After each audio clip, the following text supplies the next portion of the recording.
Okay, we are back live from Samarkand for the World Rapid and Blitz Championship 2023 for the 6th and 9th rounds. Today we are going to see 4 rounds in a row. So sorry for technical difficulties. It hasn't been good today. The poor internet connection. So sorry for that. Now we are back and we hope to do well in the continuation. So far, we came to the situation in Mm-hmm. which Magnus Carlsen is playing against Arjun Erigaisi, still in defense, and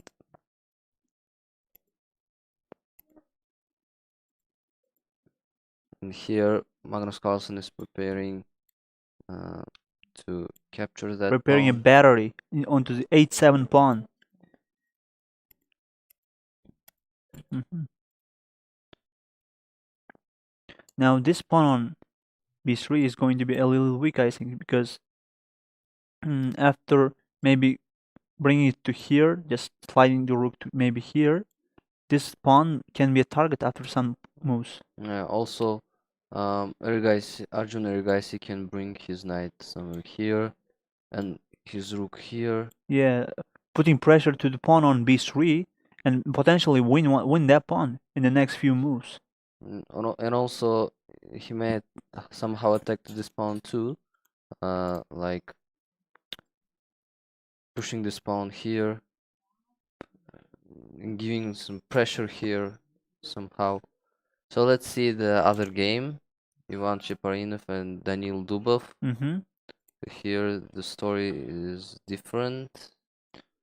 So we've got much more different opening here. So As you can see, white just Daniil sacrifice. Dubov decides to make a combination.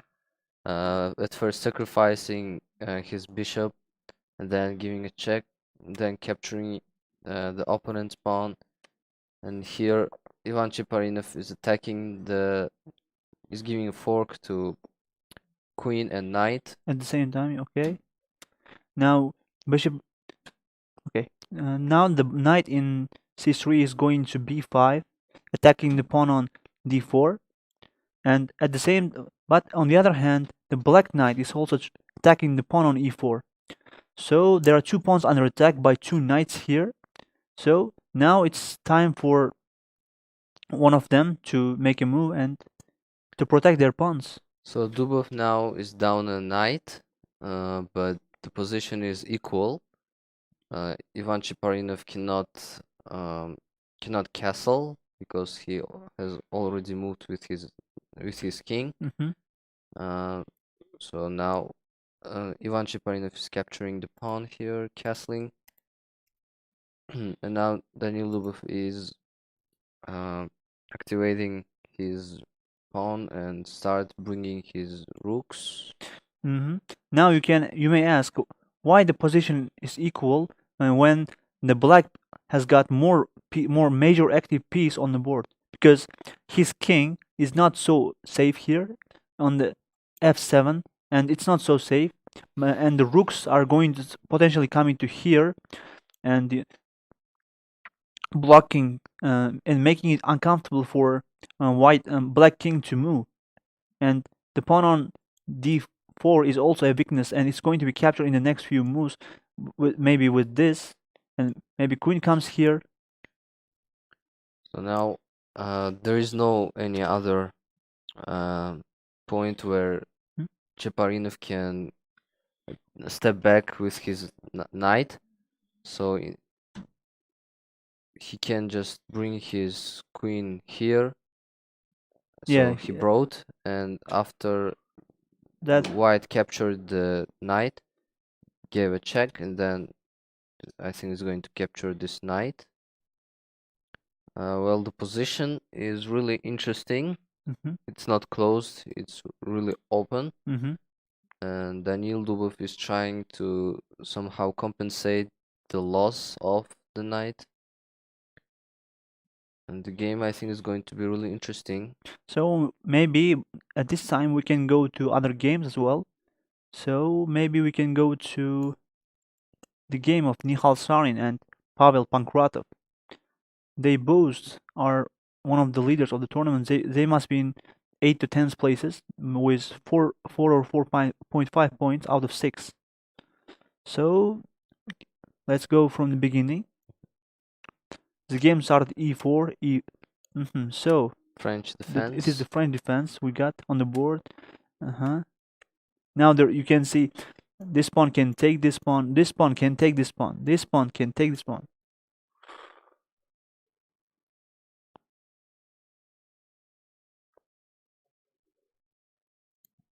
Okay, here.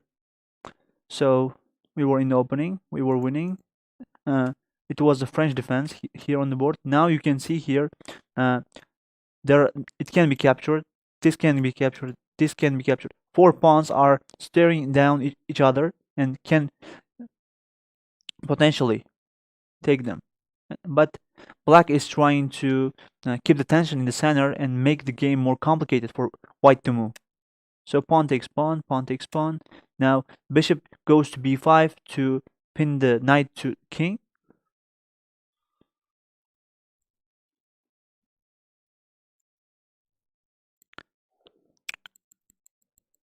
So trade of pawns happened here. Mm-hmm. Now position is equal again. Trading pieces. So now looks like Nihal Sarin has little advantage uh, because of this pawn and because of this weak pawns of Yeah, Pavel Pankratov. mm-hmm. Attacking to this pawn now. But now black has to sit passively and defend against while white attacks the pawn on c4. It is going to be targets very soon, and white will bring the rook on a1 to d1 and potentially bring it to d4, attacking the pawn on c4, and maybe in the next moves the knight on b5 goes to d6, attacking the rook and the pawn at the same time. So now black moved with its pawn to c4, kind of giving away this pawn, but that's not a good for white, as they'll bring their rook here, and if it's moved up, bishop will come and capture this knight. It will have no safe squares to escape. So after c4, yeah, so white captured the pawn and turned into the Yeah, that's complete exactly the equal position that we were talking about. position Mm. after trading. Both sides will have four pawns, and we'll see which side will make a mistake, or maybe they will just try to go with the flow and make a draw. So the first two boards have played a draw here. In this situation, they Yeah, they repeated so they just moves. repeated. They didn't want to exacerbate the position and made a draw. Mm-hmm. It's both beneficial for Carlsen and Erigaisi. Mm-hmm. Right now, Magnus Carlsen has got 6 points. 6 points out of 7 rounds, and it is nearly perfect actually, because he just made 2 draws and won other 5 of his games against one of the best chess grandmasters in the world. So after this move, Mm-hmm. they agreed to draw. We have revised till here. So I think Ivan Cheparin offered the draw here. Mm. So let's go to the third game. Yu Yangyi and Bharat Subramaniam. Mm-hmm. They played Karakan opening. So as you can see, it's another closed game. You can see the white king has just go to c2, giving away the right to castle, king side or queen side. He may have just pushed his pawn here, but he chose to make his king to e2. So he could also do this one and then do the same after the trade of bishops. Mm-hmm. Well, this move will not bring them any good consequences because this bishop will capture then the Yeah, yeah, pawn and then capture this rook. yeah, yeah. So in the closed position, Mm-hmm. moving a king is not that dangerous because it's really hard to penetrate this structure of whites Mm-hmm. and the structure of blacks here. This one, it's really hard, Mm-hmm. so it's okay to move with king, although it looks really strange. They've traded their bishops. Now the position is going maybe for more closed, maybe because the pawn on c5 may be pushed to c4, making it very difficult for white bishop on d3 to move anywhere. It happened, and they even traded their queens. Mm-hmm.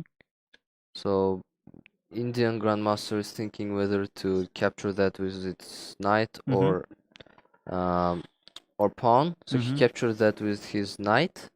Looks like, and so now it's again closed. If he had captured that with his pawn, Mm-hmm. that would be a bit open. Yeah, and damage pawn structure that could be a weakness in the endgame.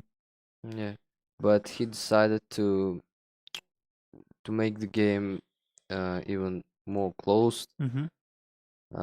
White can somehow try this, um, bringing king here and marching another pawn here by completely blocking here, because there is a double pawns here, Mm-hmm. and Yu Yang Yi can get use of that. So maybe we can go to other games as well. So here we got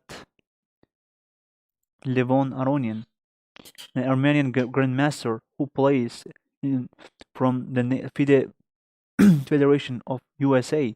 Now Queen's pawn. we got Queen's Gambit. We'll see whether Queen's Gambit accepted.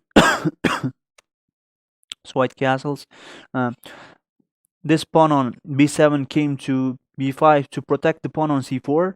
So knight goes to c3. Uh-huh.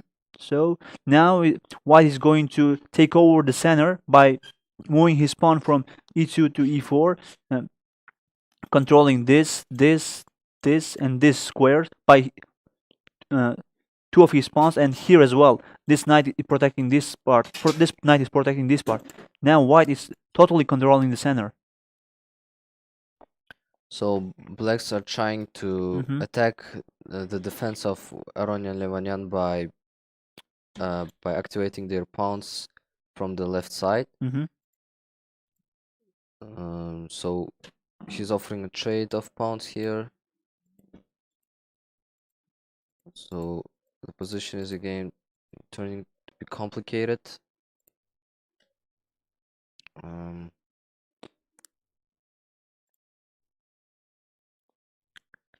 so attacking this knight, then capturing this pawn Mm-hmm. can be a good way to somehow manage that. And But it will open up the king, and there is a rook on in e file, mm, and that will be a pin for the queen, for the king. so it's better for blacks to castle as soon as possible. The game is okay for now. It's really balanced, and it's in the middle game, and they've got plenty time on their clock, and they will think about it. So as you can see, um, Aranyan Levon decided to go with his knight, Mm-hmm. and Alexander decided to change the rook to knight. Okay. Now white will capture the rook on b5 with the pawn on a4. So let's go to the game of Vashela Graf and Kirill Shevchenko. Mm-hmm. Here they played still in defense. Okay. So we got the class coloration. Mm-hmm. Castles.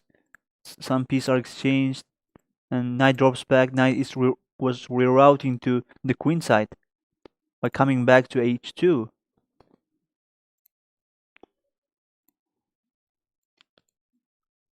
Sorry for inconveniences. The internet connection is so bad, I don't know what to say. So this situation here, Vashela Graf can try out some putting here tension by maybe bringing bishop here, somehow attacking this pawn, and then giving a fork here. Okay, maybe we can go to some Uzbek players because the fans are asking us to go to those games, and Shahrukh Najmuddin wrote that great review. Good luck with your work. We are waiting for victories from Uzbek boys. We are also waiting good work and victories from Uzbek boys. So now we will go to other Uzbek players' matches, such as here. Yes, here Shamsuddin Wahidov is playing against Svidler Peter, and and there is also another grandmaster from Uzbekistan, a young prodigy who won the World Rapid Championship in 2021. Nodrbek Abdusattorov is playing against Mansulia Levan. And is having an advantage here with a knight to 3 pawns. So let's see from the beginning what led to this position. So the game started with e4. So we've got the Caro-Kann defense. So pawns in. So you can see the pawn on here and the pawn here have been exchanged. So yeah, now Nodrbek is trying to move his pawn from c2 to c4 and going to activate by taking the pawn on c4. So then Levan decides to activate his knights and do the same with his other pieces.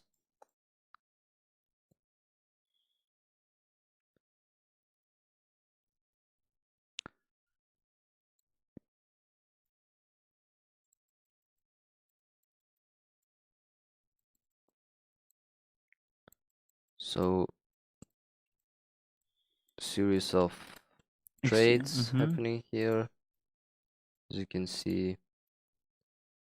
Now Abdusattorov Nodrbek is having 2 knights for a rook and 3 pieces and 3 pawns. But according to computer, there is little advantage for black in this position.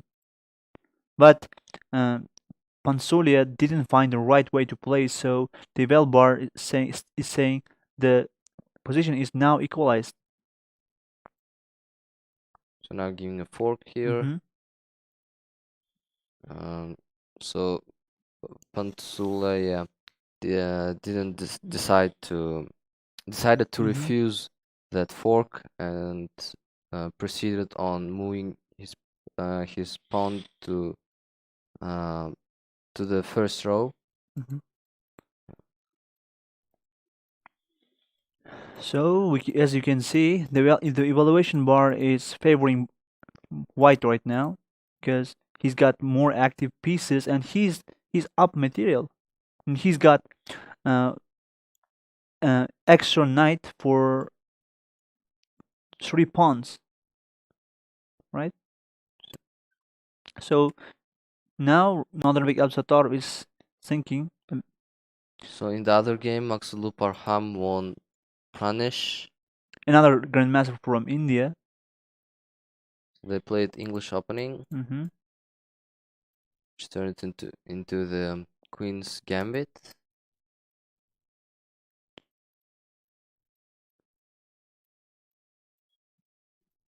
So they all played first moves really accurate.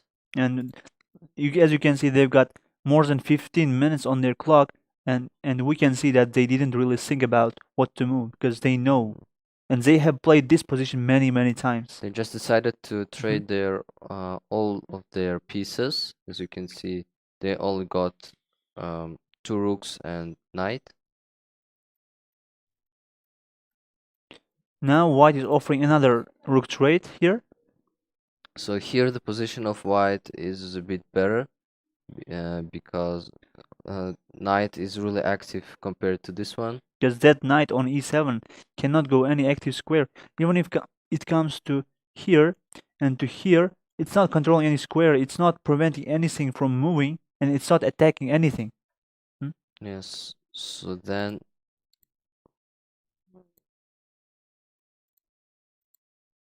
they started to activating their kings here. Another pawn break. So one pair of rooks have been exchanged.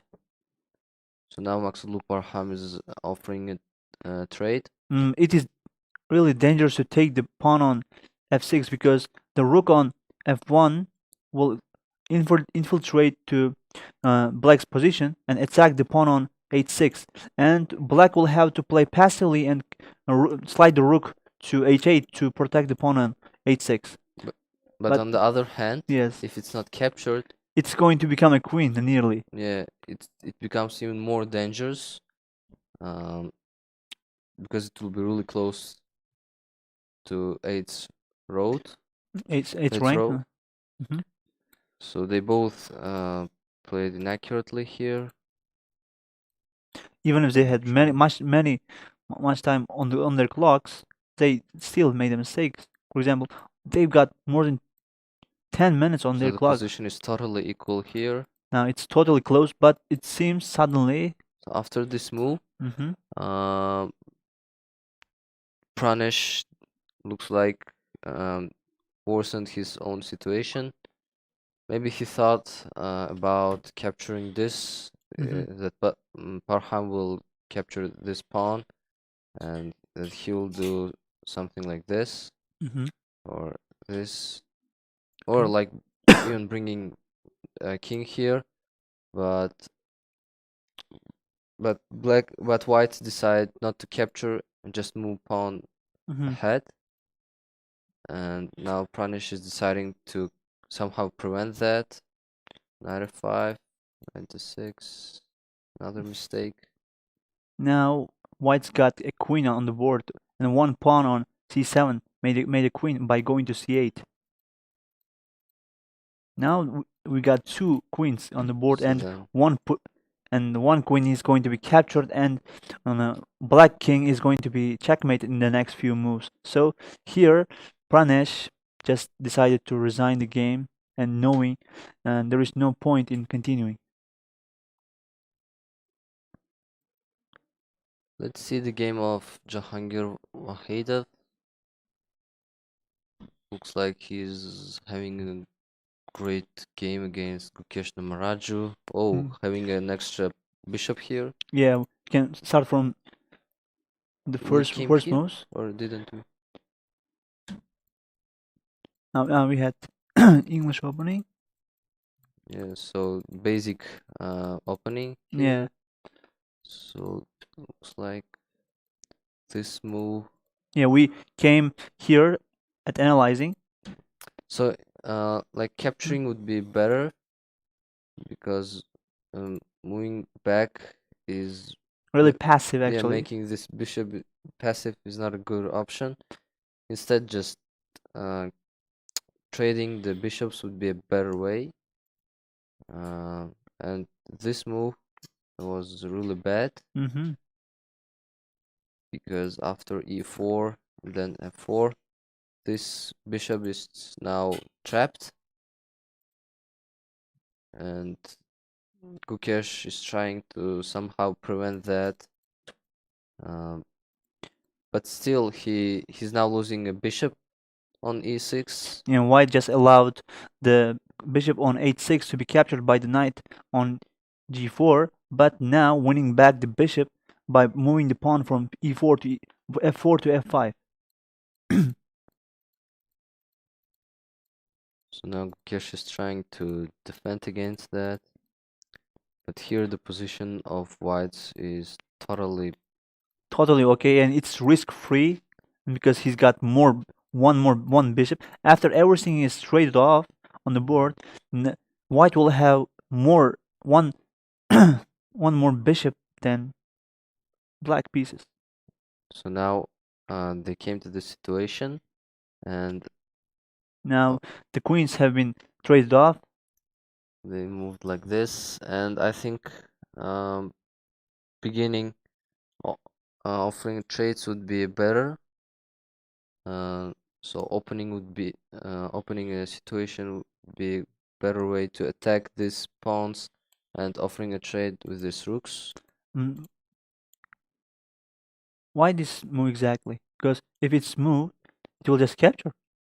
Yeah, and after um Wouldn't it be a free pawn? no, I mean after moving something like this. First move those two rooks to Yeah, that line and like planning to do yeah. like that. Okay. So maybe we can go to another big Absatar's game. He was having an edge in his game, and we will see whether he converts his game to win or not. So he still this advantage of white has just increased. Okay. So after giving some checks and moves, Black is trying to use his extra pawns to make a queen, and like in the a5 and b4. Right now, the white knight is threatening to come f6 so and prevent the black king from moving here and here. and also from Mhm. here too, because then it will capture this bishop and give a fork from here. So as you can see, like compared to this, compared to something,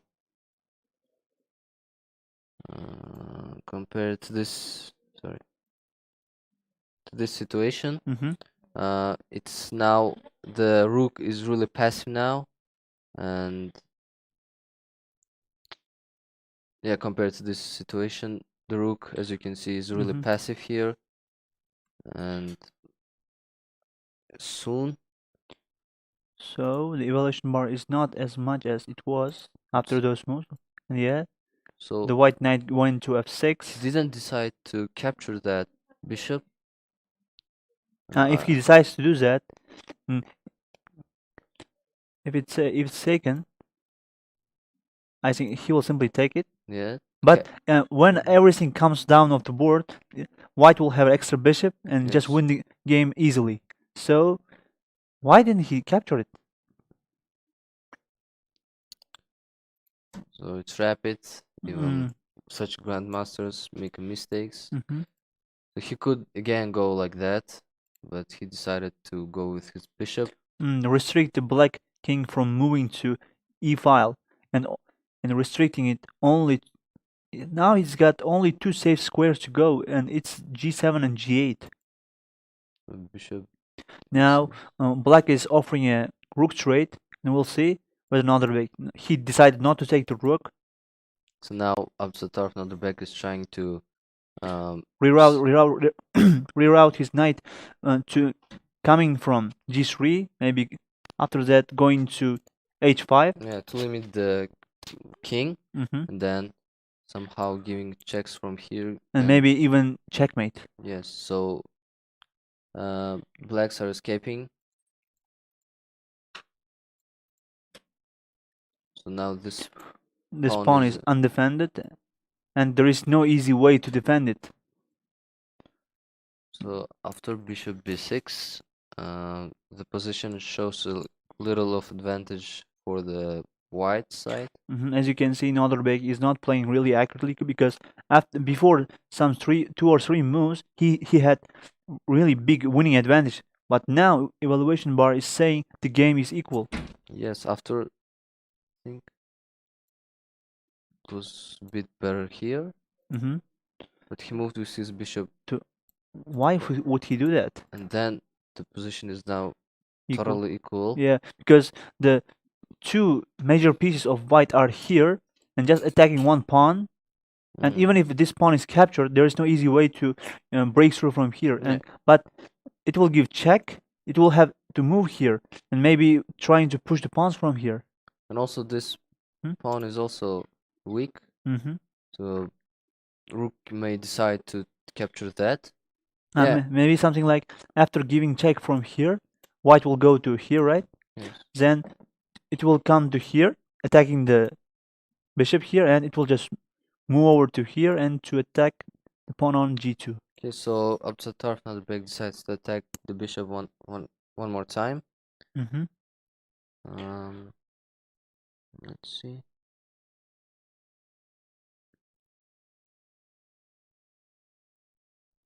Okay, so the title, people are saying that the title is Uzbek, but it's not. It's in English. It's wrote World Rapid and Blitz Championships 2023 in Samarkand Day 2, Part 2.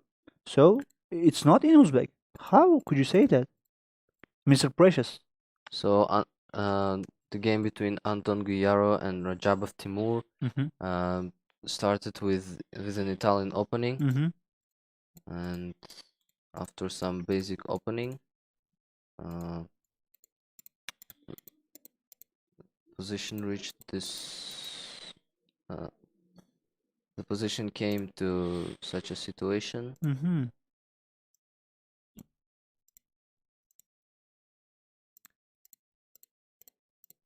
So trading the bishops, both bishops, and now starting reigning the center. So black queen is penetrating the defense. Now blacks are more active compared to whites, especially this compared to this queen. And the rook on a1 is just looking at nothing, staring at nothing. Yeah, and these knights are also really passive compared to Mm-hmm. these knights. Mm-hmm. So Rajabov Timur decides to sacrifice his knight. Only to win it back after some time. He wouldn't sacrifice, but So as you can see, this move led to a loss of Spanish grandmaster, because now he after trading mm-hmm. now has this move. Yeah, and he will just win He will the rook on f2, or the rook on f2 will captures the knight on e2 after it gives check and gives fork to queen and king and rook. yeah, and then this rook will be again passive. It will have to defend this pawn. And black's got two more pawns than the white. So first of all he decides um, to attack this knight first Mm-hmm. of all. It's got only one. It had only one square to go. No, it doesn't have any square to go. There is no safe space for it. Now the position is now obvious. As you can see, blacks have one more pawn, and the position is really for black's side. And now blacks have three more pawns. Yeah, Uh, three more pawns. I don't know why didn't he just capture this pawn. Maybe you can capture, and we can see why he didn't. He could have captured it, but It's still and lost position for white. But anyways, that move could have been a little more accurate. but I think he did this Mm-hmm. because this position is easier to win for Mm. Rajabov Timur, Ah. and so he wanted to somehow wait for the mistake of blacks, Mm-hmm. but blacks are playing really accurate now. Now it's a knight and pawn end game, and here So blacks just got two after more this move, pawns. Mm-hmm. Spanish grandmaster decided to resign, because after the trades, the king is going to come to capture this, And whereas this king just capture these pawns here and make these pawns. queens, and eventually win the game. So in the So, other game, Vladimir Fedoseev won Gareev Timur. so we'll see from the opening. The game started with d4, d3, d6. So E5. Early trade of queens. No. so it's still the opening process.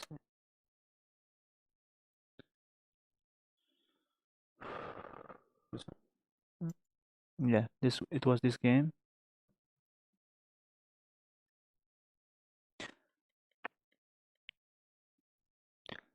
So after queen goes to c2, and black decided to go to c4 attack for a pawn exchange, and white accepted the pawn exchange and took the pawn on c5 with the pawn on d4, and black recaptured it. Black knight in the white knight in the edge of the board is coming to a much more active square on f4. Knight f6, knight c6, bishop to e2. Bishop is attacking the knight on f4, and knight on g6 is now forking this rook and this bishop. And after this rook moves, it will eventually capture this bishop. It seems, yeah, it did so, and the knight was recaptured by the rook on e8, and now white is attacking the queen on d8 by moving the rook on a1 to d1. So black is coming to g5, attacking the pawn on g2, and white just simply castled. Bishop to e6, knight to d5. Series of inaccuracies from Yeah, black side. and so that you can see the evaluation bar is suddenly, slowly favoring white, as black has just made several errors. So there's a pawn break in with b4. It's taken.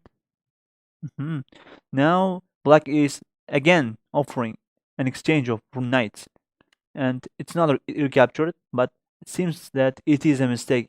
He should have just recaptured the knight on here, and after that maybe coming to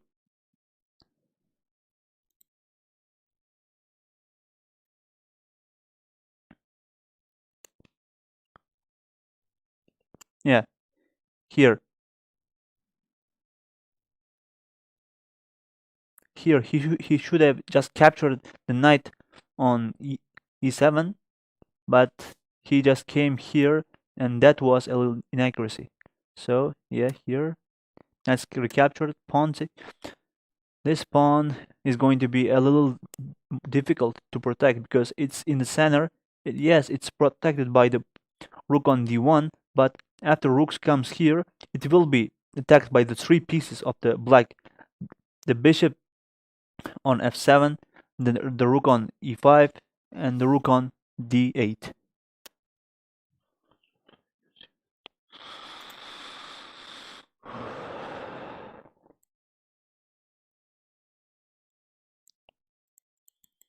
So Timur decides to attack this pawn by moving the pawn from f5 to f4. Mm-hmm. So now not with the rook, but rather with the queen, Mm-hmm. and with an intention of going to f3.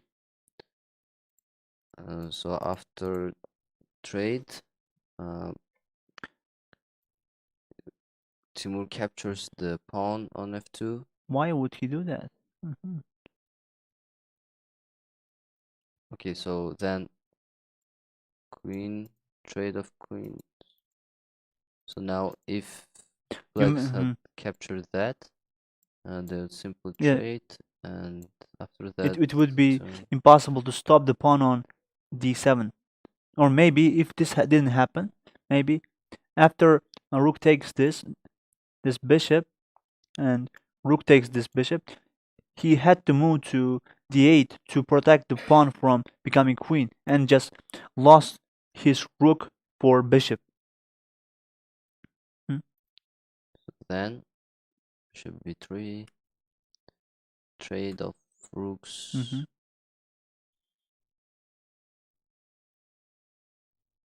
So now Fedoseev has a really great advantage over Timur.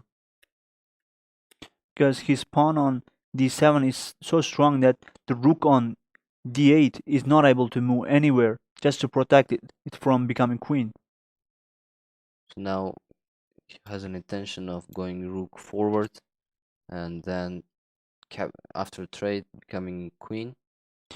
Yeah, black is trying to sacrifice the bishop for the pawn on d7, and just by that trying to simplify the position and maybe eventually reach a draw, but it is going to be really difficult actually. But H5. yeah, it was sacrificed, and king is coming to near the pawns. It will slightly come to here and here, here, and win the pawns on h6 and g5. After that, push these pawns forward again. So After that, mhm. Gareth Timur resigned the game. It's really I'm wondering why Gareth Timur is playing really bad because yesterday, Mhm. after 5 rounds, he only lost a point, but now after 2 games, he lost 1.5 points. So he made a draw in the first game, Mm, and today in the sixth round. But in the seventh game, he just lost his match, right? yes. So let's see Wahid Jahangir and Bukesh's game. It hasn't finished yet, but White's got a winning advantage here, and he's up one full bishop in the endgame, and he is going to convert the game. He will not let such kind of situations slip away. So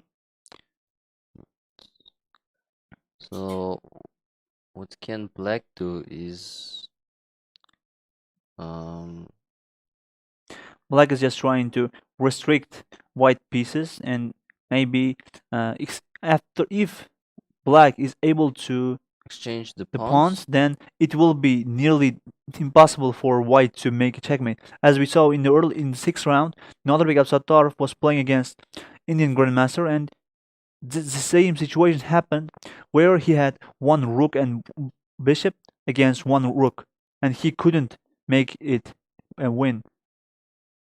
So if Black had moved h4, Hmm. White had just moved g4, and that would be completely lost for Gukesh. Yeah, that's why he is not moving his pawn on h5. So it seems that nearly all the games in this round have finished. So So we'll take a short break and we will come back soon. yes, see you after the break. Hmm. So more after 1 minute we'll go for a break.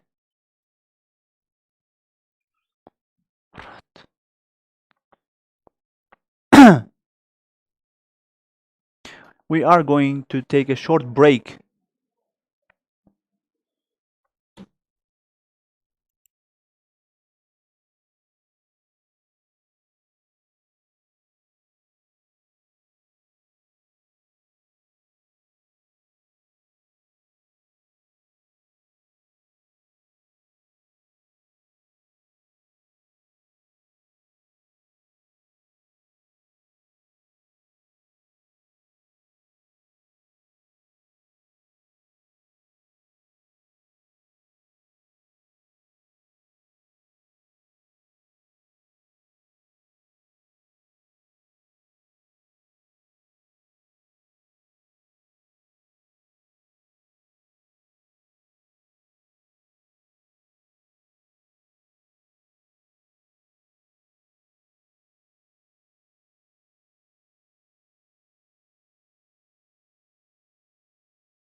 Okay.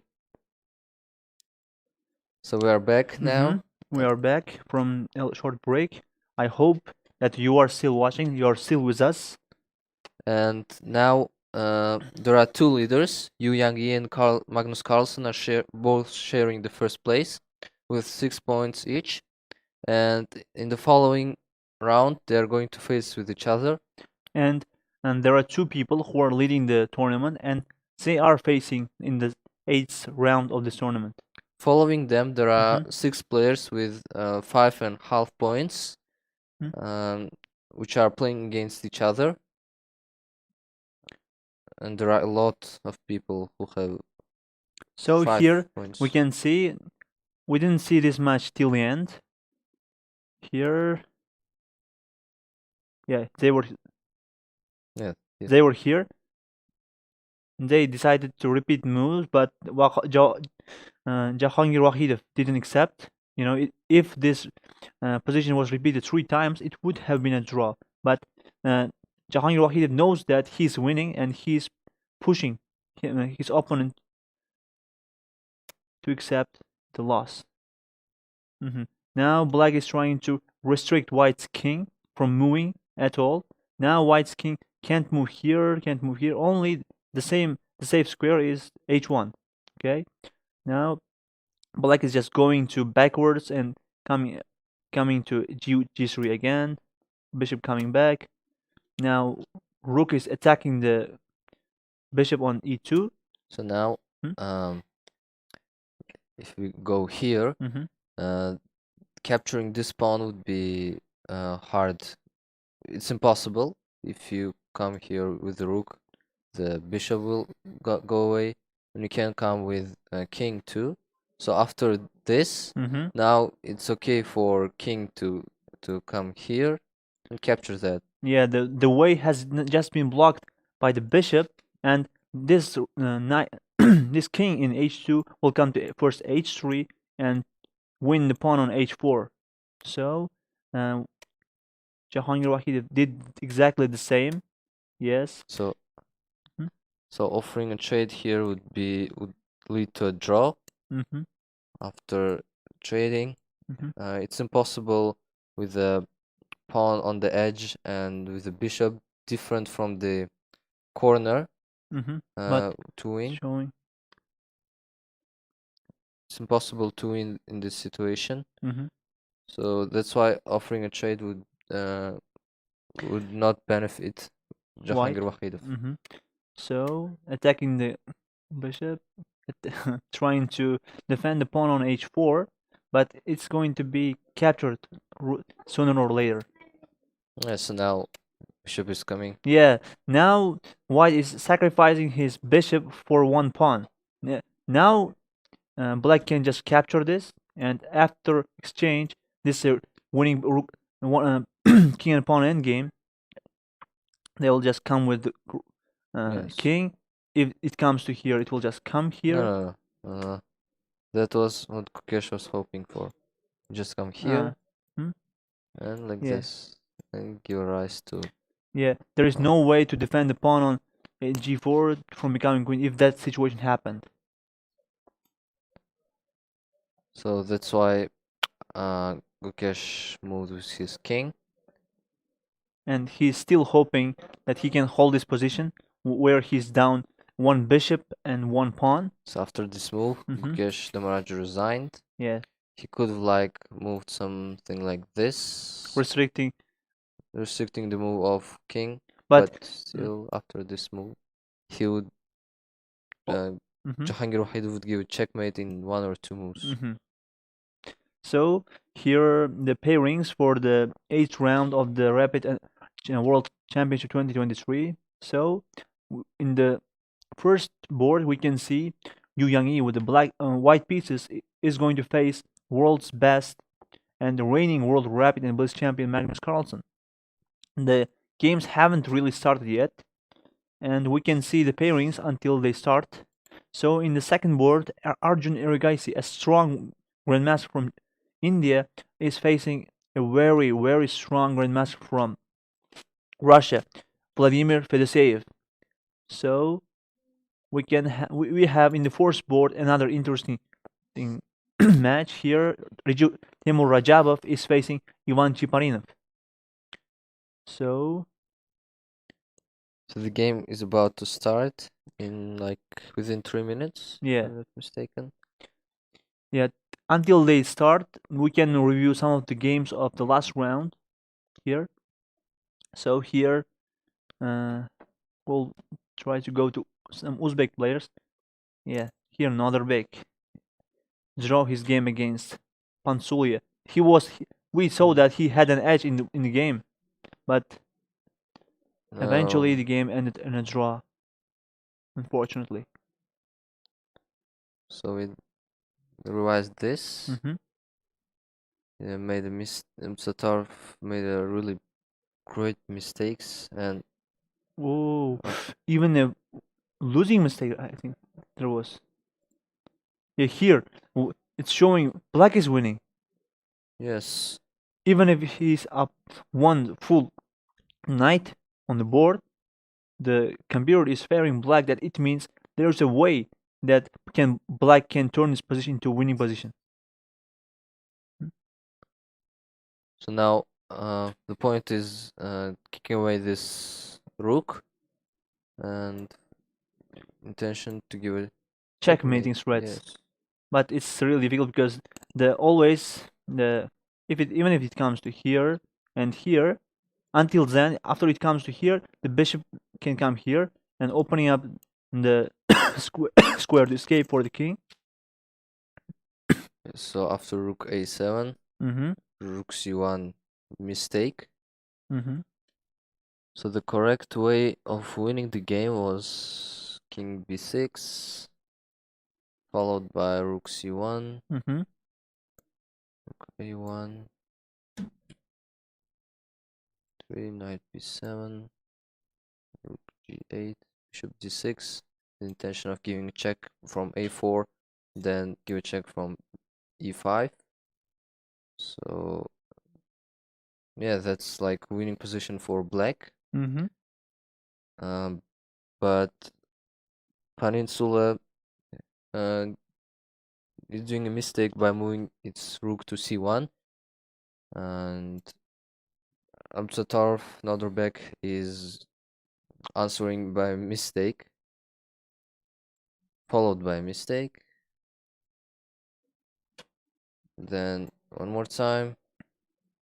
So the moves they had were mistakes, and they just repeated them twice, and which led to a draw. Although this position Is is winning for black, but the players doesn't see the evaluation bar like we do. And for example, here in the evaluation bar is saying that black is winning and he's got a very big advantage, but doesn't see that and thinks that it is difficult for him to win the position, and he just accepts to draw by if repeating moves. black proceeded like this, Hmm. it's saying that it would be advantageous for black because it's impossible to Move the escape. bishop Yeah, to any other square. and after some moves, it will be lost again. If it's lost, then the white is just simply down 3 pawns, and Yes. that is just losing for black. So here the intention is moving to here, Mm-hmm. give a checkmate here. Yeah. So It wouldn't be checkmate, I think. Or in the next move, you mean? yeah, If it comes to C1, right? yes. Yeah, it would be checkmate. So let's see if the next Round rounds have 8. started, but no, they haven't started. And maybe you can watch other games. So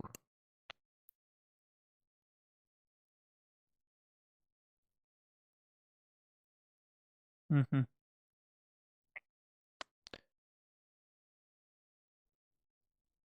Maybe you can watch the game of Pragnananda. Kunlari, Yeah, okay. a very strong grandmaster from India who has qualified to the Canada's tournament, where he will have a chance to face the world's classical champion Ding Liren, and he may So be able to challenge him. in the last round, he faced with Tersahakan Samuel. Um, so they played Rui Lopez. Hmm.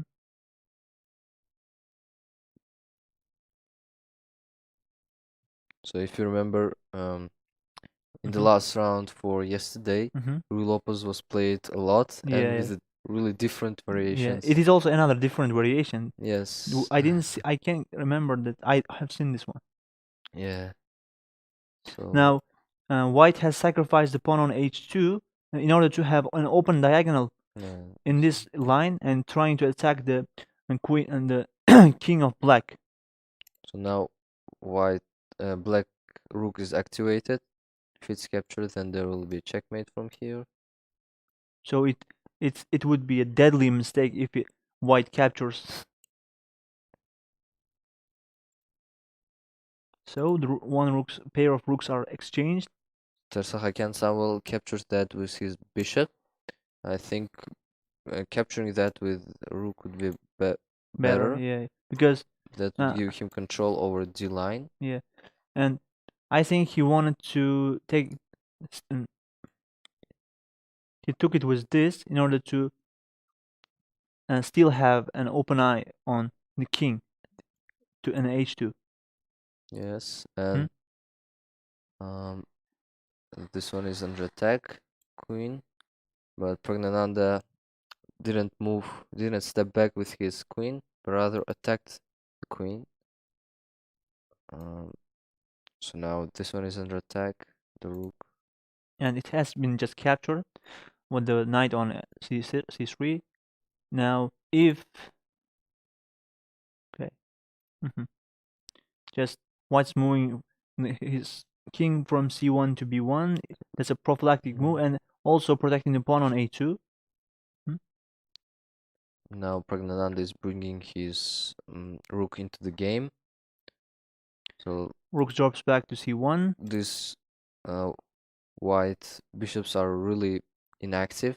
but but at least they are keeping these squares safe. For example, the black rook cannot infiltrate to this or these squares. Mhm.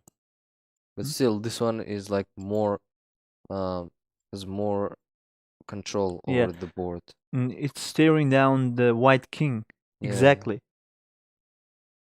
so it's coming even more active.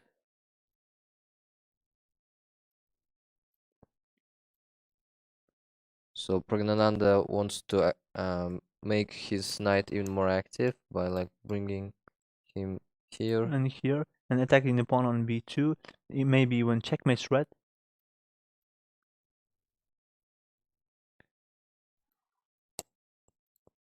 So Samuel is also trying to make an attack in the king side by moving his pawns down the board and trying to open up the black king. In this position, White, I think, would have simply captured the rook on. yeah, and simplify the position. Yeah, But I think Samuel just chose this way because he saw it as like beneficial for himself. yeah, I think he did it because uh, if they were exchanged, no, they were exchanged after this move. Yeah, he will make some kind of move and he will try to come here and attack the pawn here. Yeah. And if this pawn drops, then this one also drops. Hmm. Hmm.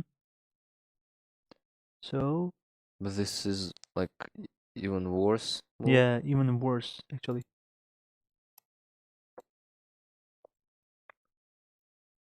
G6. Just giving away one pawn for free. He just captured it. Now he's up a pawn, a clean pawn. No, he's up two pawns in an endgame. So now this rook is trapped. Can't go anywhere. Maybe as well. Hmm. He's coming with the queen.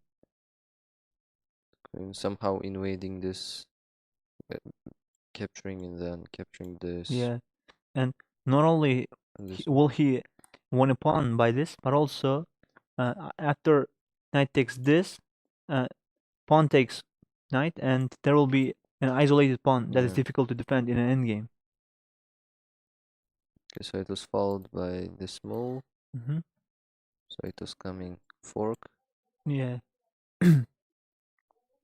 d5, bishop d3, and this is just which was fatal. giving black pieces a much more advantageous situation. Yeah, so after this move, um, it would be followed by something queen c1, Mm-hmm. then give checkmate here.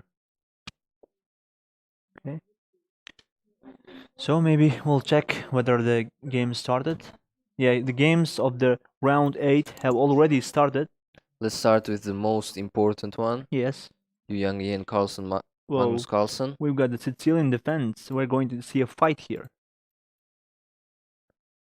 So it's going a bit differently. Yeah, it is the Kalashnikov variation. So now the knight here is under attack. The knight on f5 is under attack from the bishop on c8, and now it will probably go back to this square to g3. Look, now this one Is also also under attack. oh, it means and This there one are 4 too. knights on the board, and 4 of them are under attack right now. So like going away can be an option. Maybe taking the knight on c6 can also be option. This one? Yes. Yes. Nah, So he yeah. just went back. The first version. And if the knight on e4 takes this, he will take with this pawn and open up the diagonal of this rook.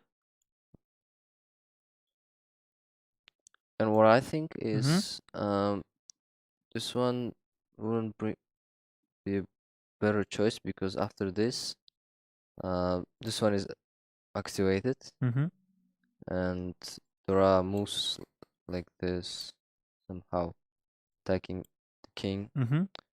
So knight g3 doesn't permit this bishop to activate, Mm-hmm.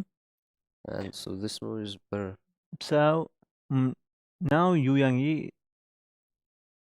is thinking. No, Magnus Carlsen is Yeah. thinking. Mm-hmm. So there is a draw in the fourth table. Timur Rajab and Ivan Chiparin After chose the safe way. after 8 moves, let's see which opening they've played. Let's see. Yeah, and I think the opening wasn't full. Yeah, It Ruy was Ruy Lopez. Lopez. So they agreed to draw this And that's position. just funny because after 8 moves where there hasn't been any action, and even they were in theory in the opening, and I don't know why they would draw such situation. Maybe trying to not to lose the situation, not to make it bad, and keep some points together in order to not to lose the chance to win the championship. So they now both have 6 points. Mm-hmm. Out of 8, and that's not a bad result actually. Where one of Magnus Carlsen, Levon Aronian, Fabiano Caruana, Anish Giri, Norderbek Absatar are playing. They are in one of the highest ranks possible. So here in the match of Fedoshev and Mm-hmm. Aragaisi, it was also played Ruy Mm-hmm. Lopez. Another variation.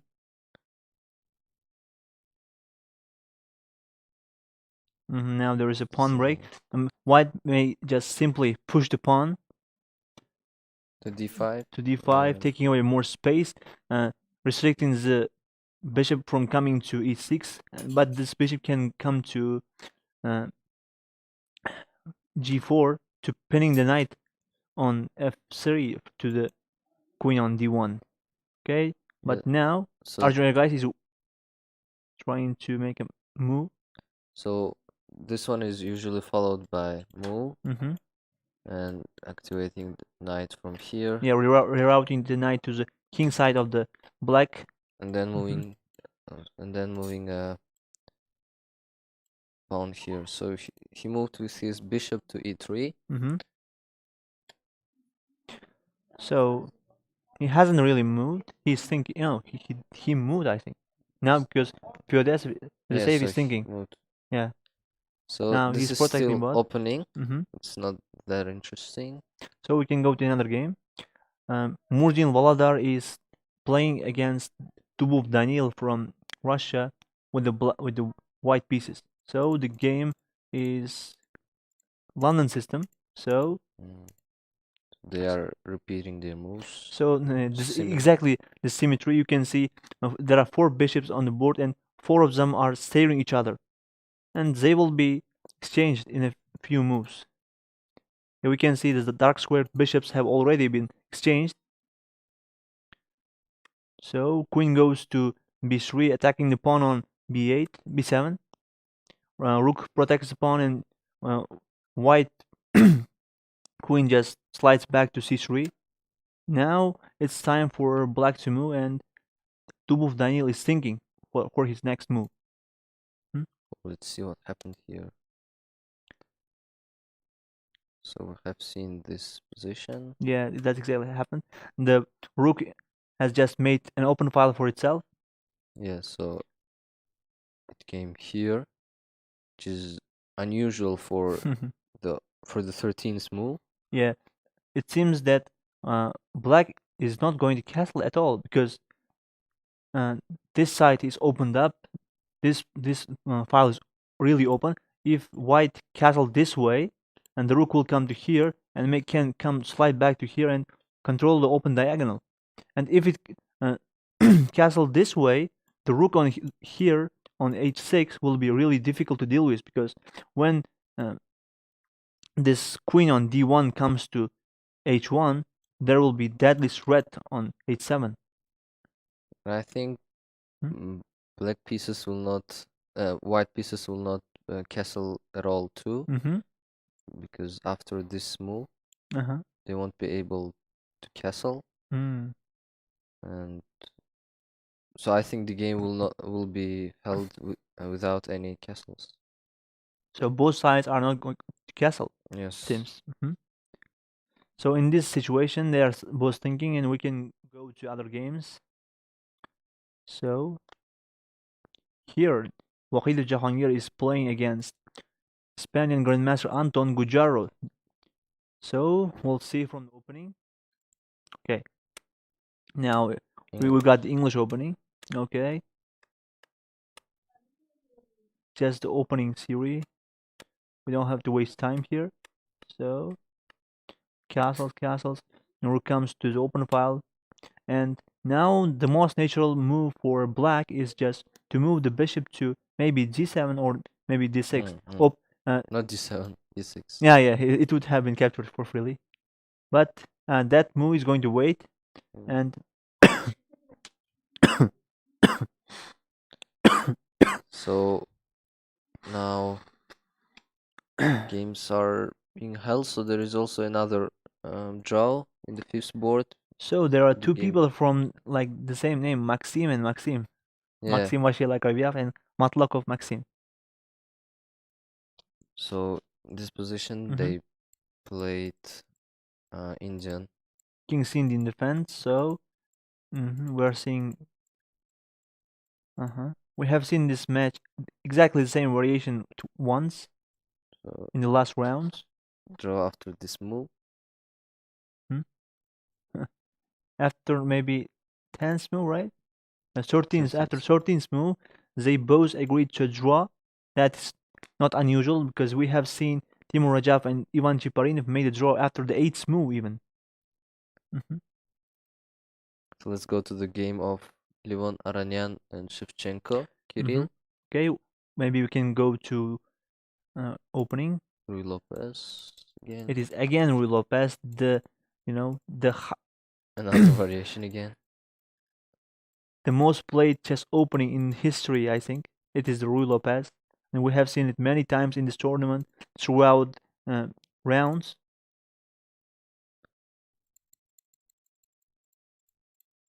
They have traded their pieces.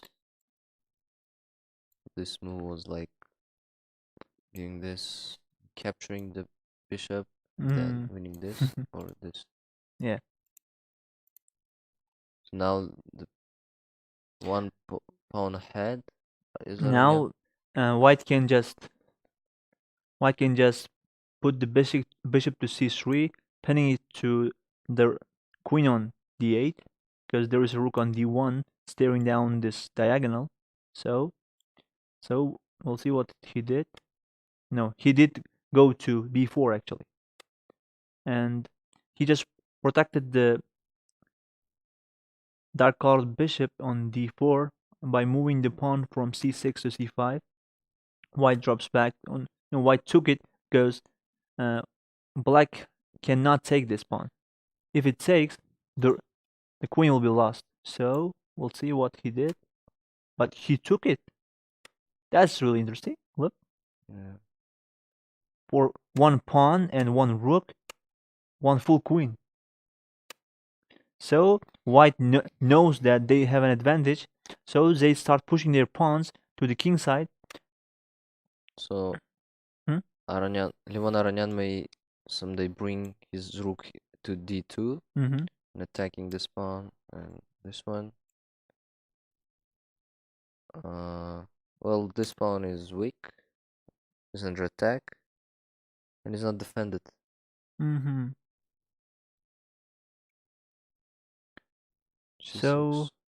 maybe the rook goes to e5, attacking both of the bishops. Hmm?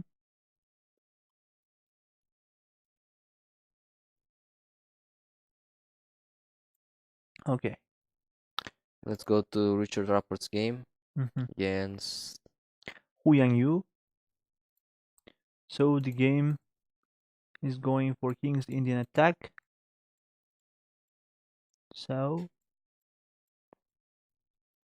So they declined to trade their queens. mm-hmm.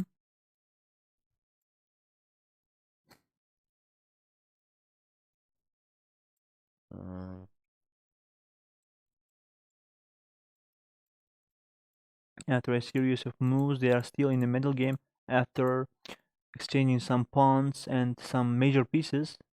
The situation has just stopped here now. Richard Rapport is thinking for his next moves. this point on c5 is weak. Yeah, the white knight on c3 can reroute and go to a4 and go to c5 and attack the bishop on Yeah, e6. and these two pieces are also weak. Hmm? If traded, they can remain undefended. Okay. Now we have seen this match as well, so there are many other interesting games, and we will move them one by one. So there is one decisive game here. There is a young international master from Uzbekistan, Madamir Mukhaddin, has just won his match against Grandmaster Ganguly Surya Shekhar from India. Another Grandmaster from India. Okay. And he goes checkmate in 8 moves. What? What? That's impossible. Grandmaster rated 2600 plus 45 just lost to international master in the easiest way possible.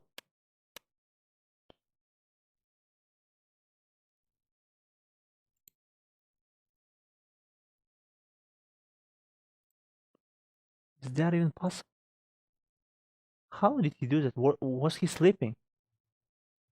Look at the well bar. It was equal from before this move. When this knight is taken, it's checkmate. Madamina Mukhaddan. If this game has happened exactly the way it is showing to us, then Unusual for such a championship, and I especially still can't believe for a the grandmaster. grandmaster. How could a grandmaster rated 200,000 plus, 200,000, 600 plus, would lose such in such manner? Maybe he didn't want to play. I think maybe he was tired. Right? Just wanted to go early. So Let's see the game of uh, Fabiano Caruana. against Savchenko, Oh, Boris here. Savchenko. So maybe you can go back to the opening. Sicilian So we got defense. the Sicilian defense.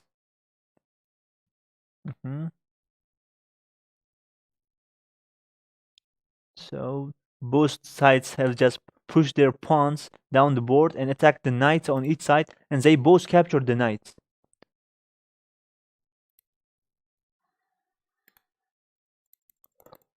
As you can see, they've traded some pieces too. Oh, and especially here. Borisovchenko captured the pawn, and Fabiano Caruana captured the bishop with his rook. Just captured then.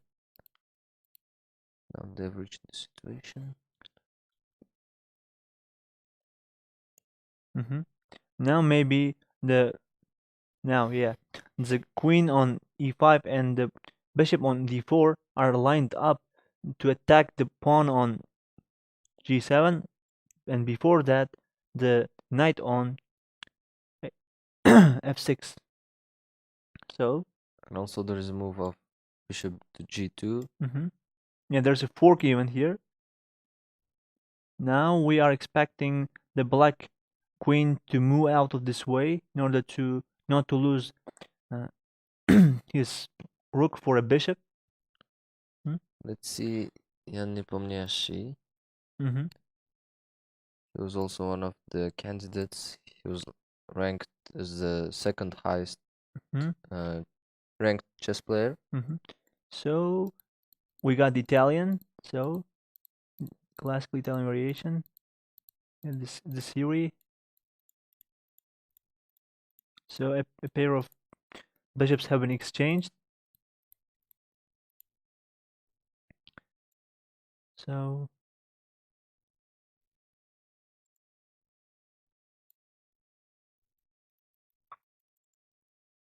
we were here after the exchange of some pawns and some major pieces.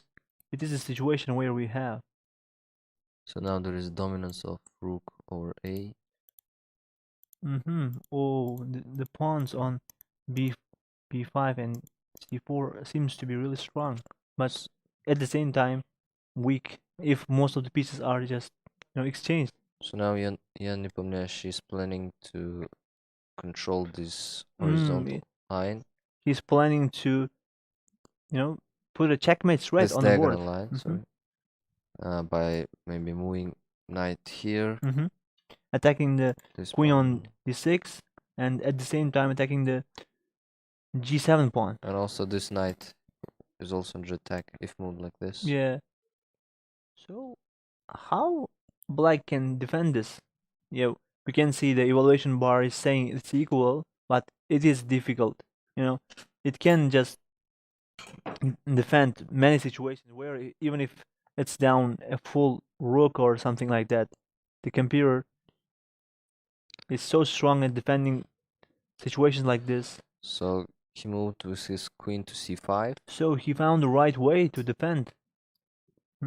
Along with Nepomniachtchi and Fabiano Caruana, there is also Duda, who's also expected to be at the top, but so far he's not having his best performance.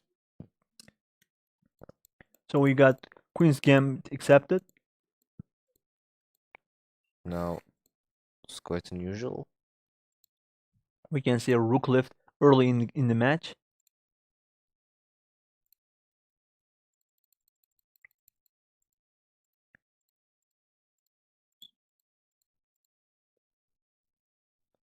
So rook came to b7 with the purpose of what?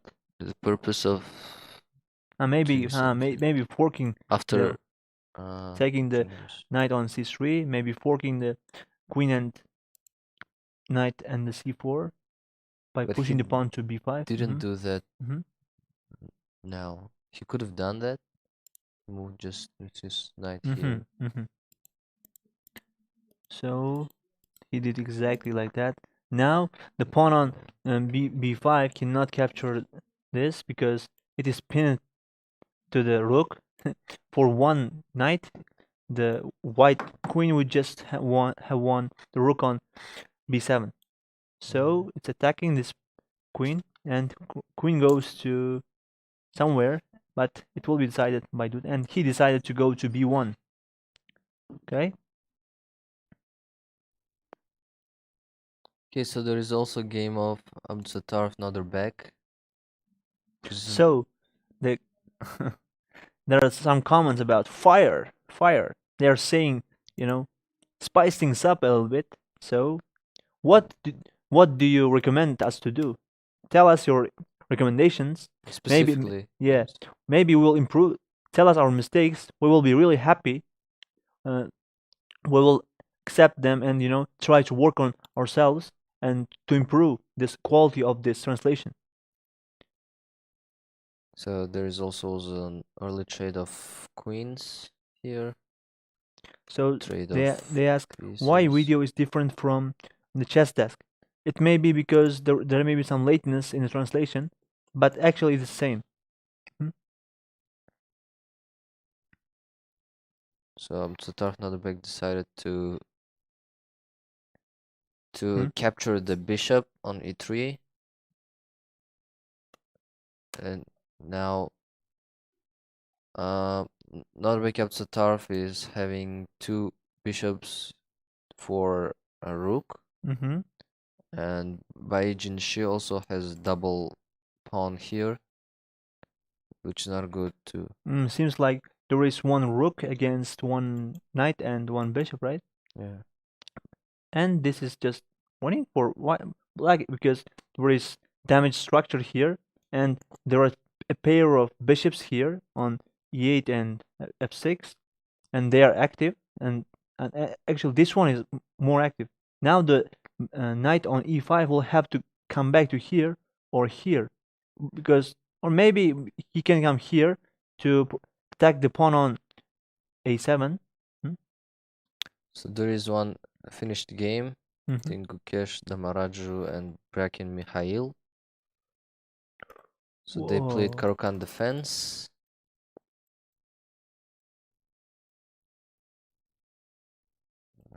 The game was like ordinary. Mhm. Okay, so far.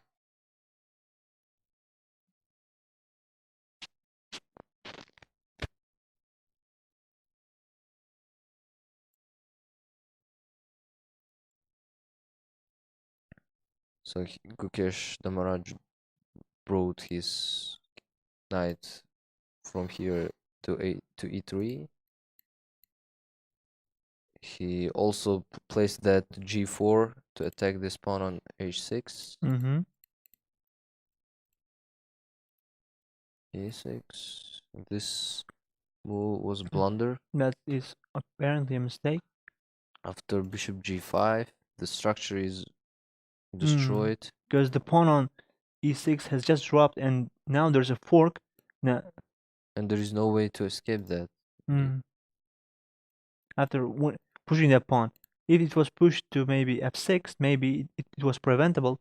But after moving it to f5, I think white is winning this position. And so now Kesh Damaraju is planning to bring his queen up here. And it would be a checkmate after one move. Yeah, And so that would be just yeah. loss of the game. Mm-hmm. And after several moves, they decided Kesh Damaraju won the game. Mm-hmm. So Mikhail has just resigned the game against Kukesh Jamaraju, So, and there is one more interesting game here. And let me. Mm-hmm. so as you can see, if Mikhail would move his king to g7, there Mm-hmm. would be a checkmate Yeah, yeah. from here. So we can go to another very strong grandmaster from Uzbekistan, Wahid of Shamsuddin, and he just defeated and one of the strongest players in the world, Alexei Saranov from Russia. So we've got the Sicilian defense, the classical variation. Mhm. So after a So now mm-hmm, the queen is looking the for the rook on a1. mm-hmm, After this, now This was a bit mistake. But in order for it to be a mistake, now black must find a way to play accurately, exactly, to find uh, to find that it's also difficult in such situation. And the computer can say that it favors black or it favors white, but on the board they don't know what the black engine is saying. Yeah. And it's really hard to determine whether there is an advantage for you or not. So this pawn here is not defended Mhm. and is captured in the next move. But that is obviously a mistake. You can see before 30 seconds, the evaluation bar was asking us to take the pawn on g2, but now it's saying that's a mistake. Sometimes it changes its opinion. So e4, that was a great mistake. After what, the Queen comes to infiltrates to d6. and king became just naked. Yeah, And after this move, this rook and bishop is are under attacked at the attack, same time, and one of them will be lost in the next move. Maybe. offering a trade, but of course, well, Shamsuddin Mhm. Wahidov would not like that. Just capture the Just rook. now he's just up one full rook. But anyways, Alexei Saran didn't want to resign the game and wanted to continue and fight back as fast as he could. And after this move, Mhm. Sharon Alexei decided to resign the game Yeah. because it's obvious now if he moves like that, there would be checkmate. Mhm. But if he moves, if he moves here, there would be a fork. Yeah, a And royal fork. if he moves here, this one will be, and after some time, like, After one or two moves, Black King wouldn't have any space to go, and it would be a checkmate. so let's see the game of Ivan Cheparinov and Rajabov Timur. Oh, Mhm. so we have seen that. Sorry. There was a game between Sindarov Whoa. Jawahir Another strong As- grandmaster from Uzbekistan, Jawahir Sindarov, and Asadli Vugar. has just won his match against Asadli Bugar. We haven't seen him in a while, so let's go. Sicilian defense. Again, and dragon variation. So, mhm.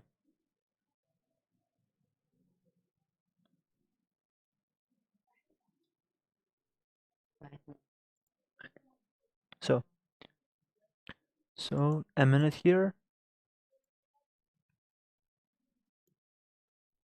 Mhm. Okay, let's continue.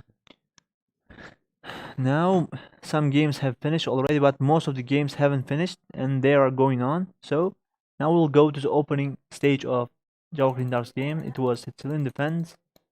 Mhm. And Sindarov Jawahir is playing. Both were playing accurate so far. But they made a pair of mistakes because in Sicilian defense, it's an open position, and it's really easy to make mistakes in such positions. Bishop b5. Mhm. Now the structure is unstable, really Yeah, but unstable. all of that are protected for now, but in the end game, that could have been a weakness. Yeah, and they are preventing pieces such as queen, this bishop here to dominate the board. Mm-hmm. Now kept trade of knights. Now, as you can see, d6 is under attack. But it can be defended by that. But knight can also go to c4, maybe. Look now, so pieces Are these stuck three on pieces. the seventh and eighth rank, and it's difficult to move them away from here. But as a white, it's really easy to play. They are attacking, and they can just add pressure to these pawns, and even win them, exchange materials, and win the endgame. Knight g4, Mm-hmm. give a fork. That's a mistake. Mm-hmm. Wow, so after that, if it's captured like that, we capture it, and then to be given a fork. Yeah, that would be a royal fork of queen and king. Yeah, so that's why Asadli Vugar didn't capture that. Instead, he moved with his knight to And e5. that was also a mistake. Yeah, the same followed here. Yeah. Rook d2. So And the black king, you may be wondering why black queen captured the knight on f6, because the black king has no safe square. For example, if it comes to here, it will be check, or no, maybe there is no need for check. mhm, Um, so if it moves here, it would just be followed by this, mhm, and uh, give rise to that. okay. So it's obvious that white won here. So there is a draw between Magnus Carlsen and Yu Yang-yi. So they A lot of didn't draws. determine the leader. So they both have got the same points. They are still leading the tournament but here Arjun Erigaisi and Vladimir Fedoseev and Murzin Valadar and Dubov Daniel are playing against each other. If there is a decisive result in one of these matches, they will join the the list of leaders in the leaderboard. So let's see. We have seen Mhm, some part of it, mhm, especially this side. So Magnus Carlsen decided to castle, although that seems to be a bit dangerous. Whereas Yu Yang-yi just mhm, decided to escape with his king to f1, mhm. and I think he'll go to g1, so as to make like an artificial castle. Yeah, if there was rook on f1, it would have been exactly like that. Yeah. So pawn loss on d5 in exchange of. Mhm. So the game is equal, though Yu Yang-yi has one pawn ahead. Even if he's got one more pawn, after a lot of pieces are exchanged, it's difficult to win such positions. So now it's all Equalized, equal. yeah, Yeah, and this one is draw after this. yeah. It's hard to for both sides to win this game. If they want to win the game, they have to be Magnus Carlsen. I won't say, but it was Magnus Carlsen. So Mhm. Levan Aranyan and Kirill Shevchenko decided to draw also. As we are going to around 8 and around 9, the decisive games are not as much as they were in the first rounds, because Because they are all tired, mm, exhausted, and don't mm, want to kind of risk by attempting to win the game. mhm. After several moves, we have seen that. So maybe we can go to games of Nihal Sarin or maybe Richard Rapport. Mm. There are many interesting games here, and if you guys have kind of requests or suggestions, feel free to write them in the comment section below. Hmm? So after this move, they decided to make a draw. Uh-huh. Um, Okay, we can go to Wahid Jahangir. maybe. Okay, They made the draw here. let's see which opening did they play. We can go. No, we have seen a Ah, bit of it. ah. Bit of It was English Jahangir. opening, right? Yeah. Uh-huh.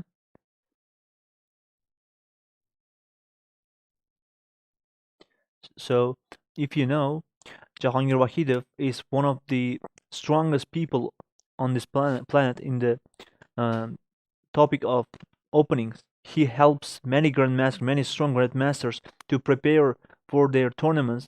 For example, um, the current world champion Ding Liren has used Jahangir Wahidov's help on preparing to the world championship match against Yeah, Nippon. Yan Nepomniachtchi, and Jahangir Wahidov has also contributed to Ding Liren's success. You can see it. Hmm? So there was also another game of Uzbek player. Mm-hmm. Nigmatov Ortuk played with black against Korobov Anton. And unfortunately, he lost his match English opening here. again. So going to there. Pawn takes pawn, and it breaks through in e4, but just lost his pawn there. That move not good. Mm-hmm. Bishop c7. So moving it here would be better Mm-hmm. Yes. because now rook cannot move here Mm-hmm. because it will be captured. And Because there is bishop on g7, right? yeah, and if it's moved here, captured, Mm-hmm. and blacks are dominating over the board, as you can see. Mm-hmm. On the queen side, Yeah, but the king side is like balanced, and the pawns of white are in their in their first ranks. But the black, on the other hand, has moved all of his pawns. But white hasn't touched three of pawns at all. so Artur Nigmatov made a mistake here. Mm-hmm.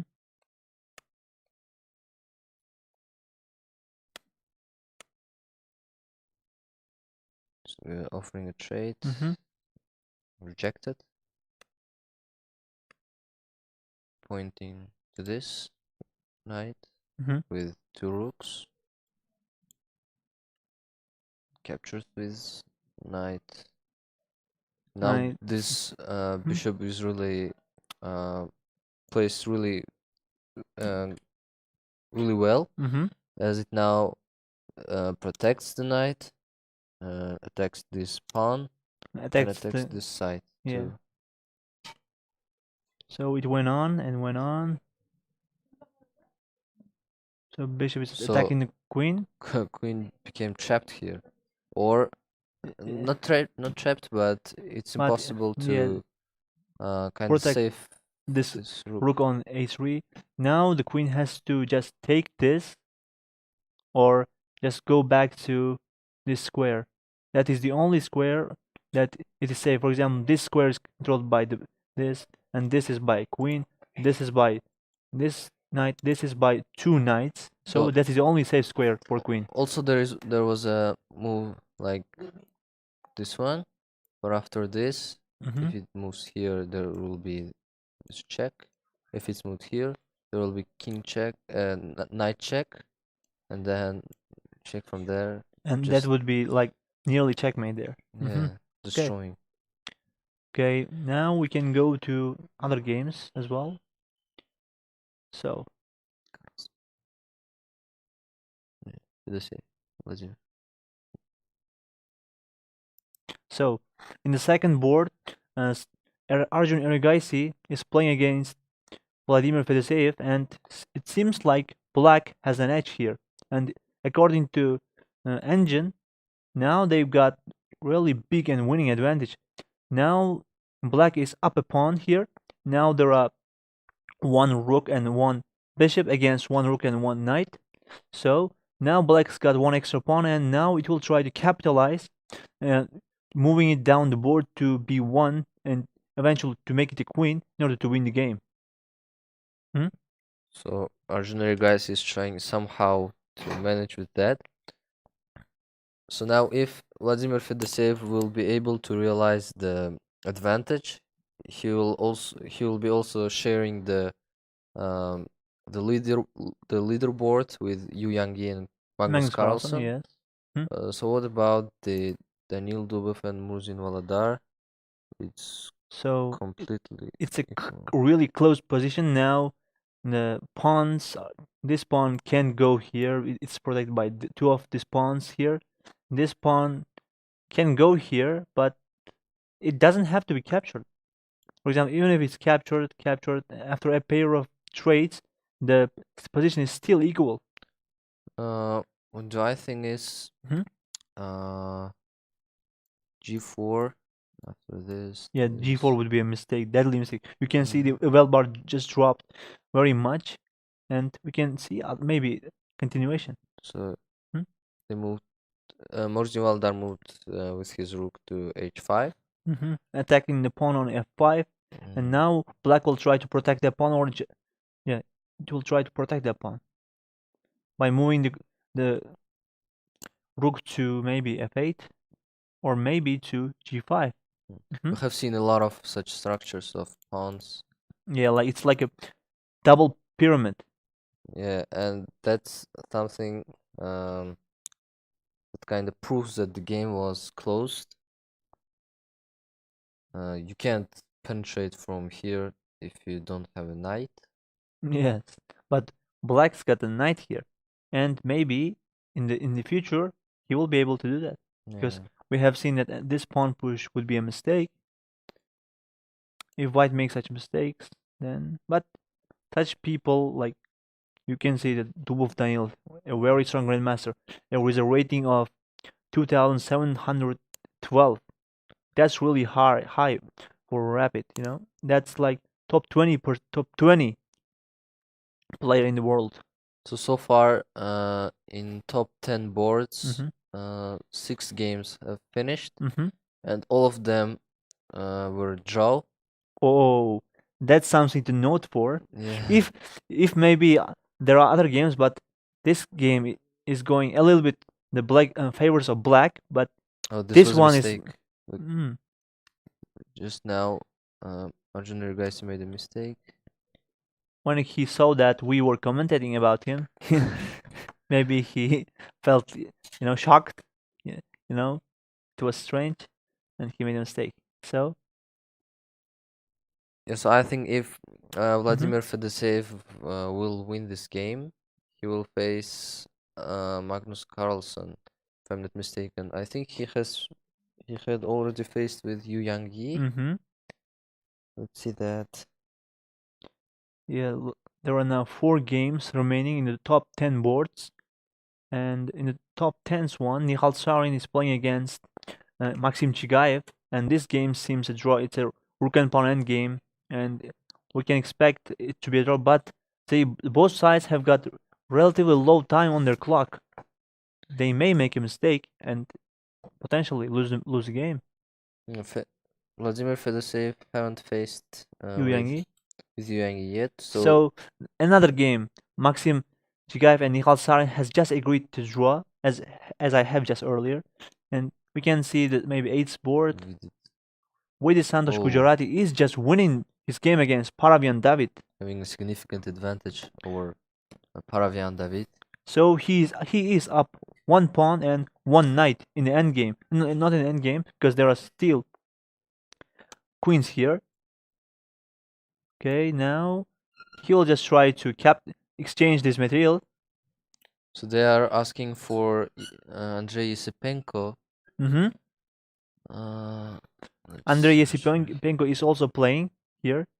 He just played against the Grandmaster Levent Pensuala, and he which had a just draw, if you remember, with Absatar Naderbek. yeah. Okay, we've got the English King's Indian attack then. So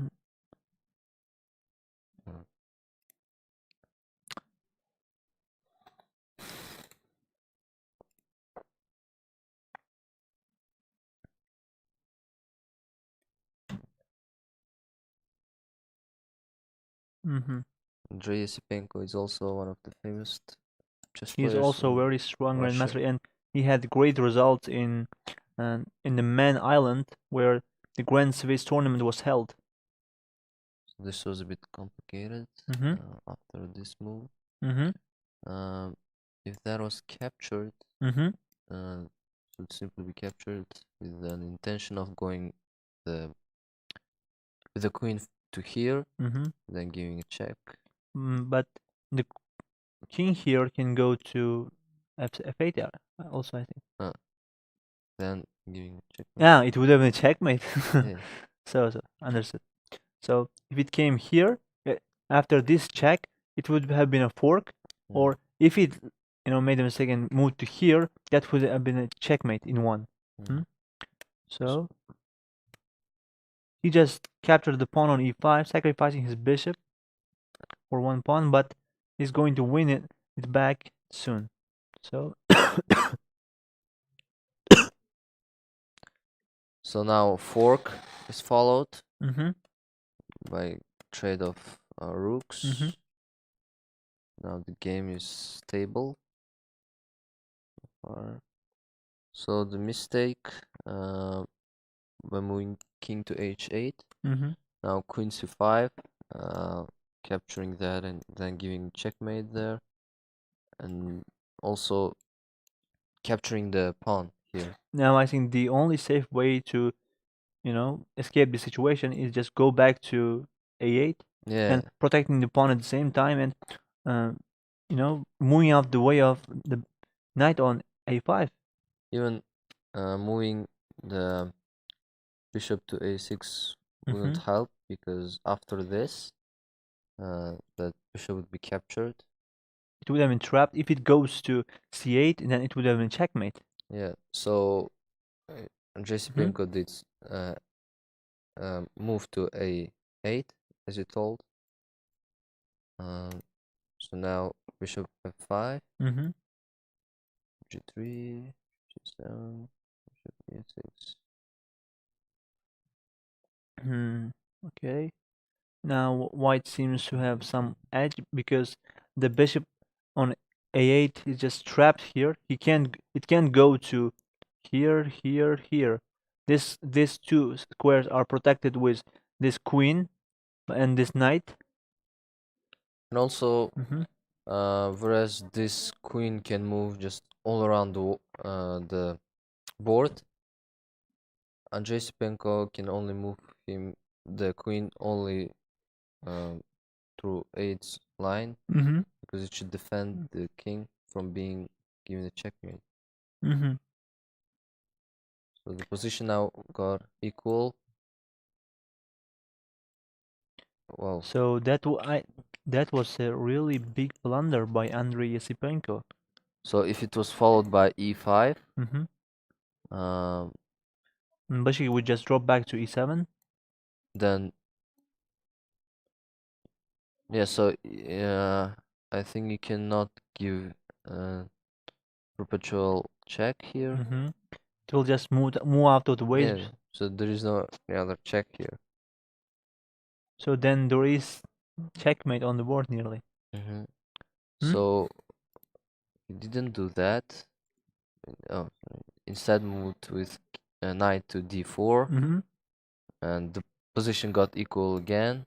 Should be 8, and now this was a mistake. Now it's followed by checkmate in 5 moves. Now checkmate here, so it needs to be prolonged just like this. Just sacrificing his queen by giving a check. Yeah, just prolonging the life Mm, somehow. That's doesn't help. Maybe we can go to, as we said, there were so many draws in the first 10 boards.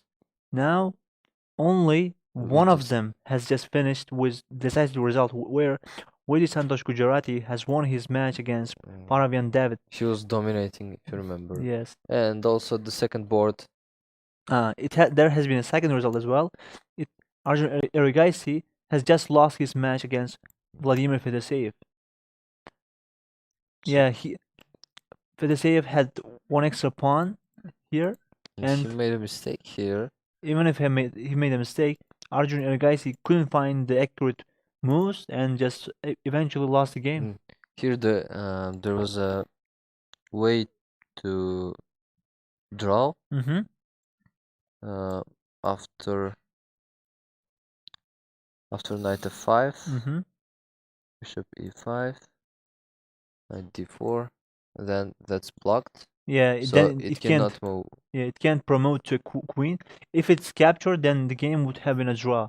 Yeah, so Mm-hmm. now the king can come here. And try to win the pawns on h6 and g5. Yeah, Maybe so even trying to checkmate the black king. Now there is only one game in the top 10 boards. That's Murzin Vladar is playing against Daniel Dubov. That hasn't finished. so it's still equal, Mm-hmm. but after this, he's giving away this pawn here. If he had moved here, the game would just end with a draw here too.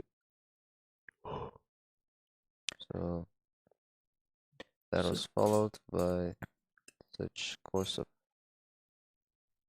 So eventually that pawn on yeah. h6 I understand. was inevitable to make a queen. So here Daniel Dubov is playing against Murzin Vladar, and the game seems to be draw because there are 5 pawns on each side and 1 rook. Now black is up a pawn, but such kind of end games are drawn usually because even if yes, now the pawns are again equal. Even black king takes the pawn on b4, this pawn will be captured and will give a check. Even if it takes this pawn, it is possible to make it draw actually. So the other game that's left is Sattar Babur and Drev Dreif Alexei. Alexander. Oh, another Alex. favorite from Uzbekistan. Babur Sattar is playing against Dreif Alexei. So that's an obvious joke here. Yeah. Like if king is brought here, Mm-hmm. then that's draw, even if the pawn is lost. Mm-hmm.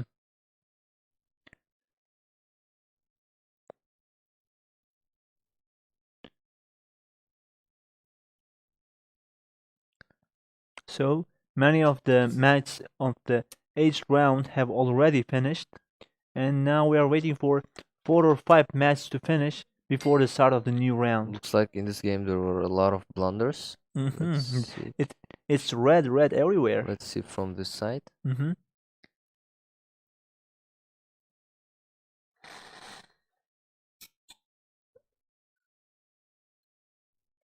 Mistake. And bigger mistake. That was Yeah. again mistake. Yeah, not only a mistake, it's a blunder If it was done, because there was 12 seconds on the clock. Bob Sattar made a blunder, and eight. White also responded with blunder. It's going to there. The computer is calculating something like 20 move calculation. 94. Mm-hmm. 97. Mm-hmm. Check. Another mistake. So if Drev Alexei had offered the trade, Mm-hmm. Babur Sattar would uh, would have to agree with that, because if he like moves away, But it seems it became a draw. uh, There's a better sorry, move it was apparently. followed by Queen D4. Yeah. First C5. C5. Yeah, C5. Opening up the diagonal for the pawn on D5 to become a queen. So G4. That's a draw. Yeah. Yeah, those 2 pawns have been exchanged, and there is now one pawn and 1 knight against 1 pawn and 1 bishop. They agreed to draw. Yeah, It's but still the short match equal. hasn't been Yeah. decided. The results aren't clear yet.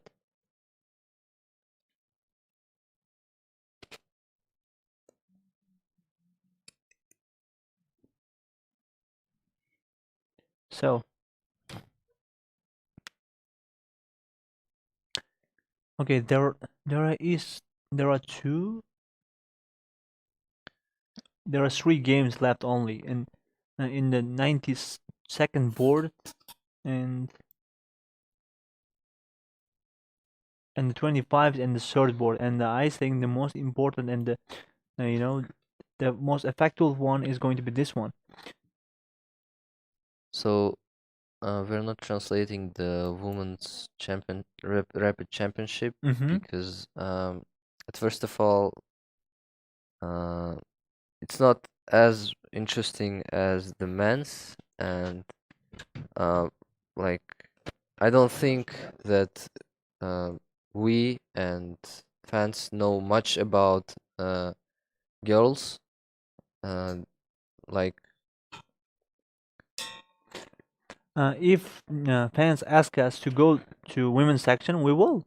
but they haven't asked, so we are trying to commentate and translate only the ones that like Magnus Carlsen, Levon Aronian, Fabiano Caruana, such people's games. If there are requests, then we will surely move to those games as well. Hmm? So now the third board we are seeing now there is a draw again. In the first 10 boards, there are only two decisive games where uh, Vladimir Fedoseev defeated Arjun Erigaisi, and Vidit Santosh Gujarati has just defeated Paravian David. So, but other 8 boards finished with draws, and you can see by that that it is really difficult when the okay when there are so many games against so strong grandmasters. Some people just agree to draw, and we have seen such game in this round, and it finished with 8 moves, and it was a draw. And one more game finished with draw after 13 moves, even before it going to a middle game. Hmm? So nearly all the matches of the 8th round have already finished, and now we are just waiting for the pairings of the next round, the last round of this tournament for today. hmm So until the pairings are announced, maybe we can go to some other games and try to analyze them. Yeah, so hmm they were also asking about hmm the young chess player who is 8 years old, hmm Roman Shabjiv, his Okay. name. Let's revise him. He seems to have lost his game against Grandmaster. Uh, no, but I think it's showing correctly here because yeah. So this guy, Mm-hmm. um, if you remember, in the first round, beat the Jahangir Wahidov. Yeah, that was really surprising result. The Olympic champion from Uzbekistan has lost to a person who is rated 500 points below himself, and that was just shocking. Yeah, and Hmm? this guy lost the following round, Mm-hmm. which still in defense was So, played.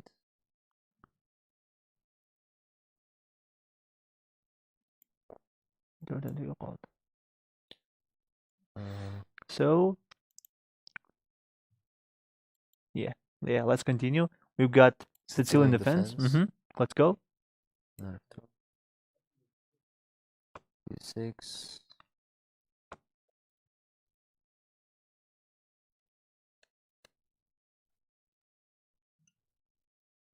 So, so Okay, it's Shahzada Zakirjan is asking about what about our Uzbek girls, Omonova and Yakubayeva and Afruza? Okay, we will can check in with them. we can switch that, I think. Mm-hmm. Okay, we need to switch. Switch that. Uh, Mm, so,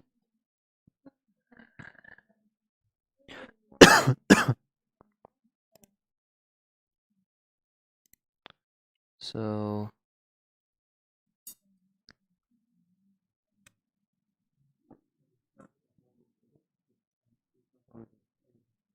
so okay, we are going to take 1 minute technical break. just a little Yeah, short just break. 1 minute.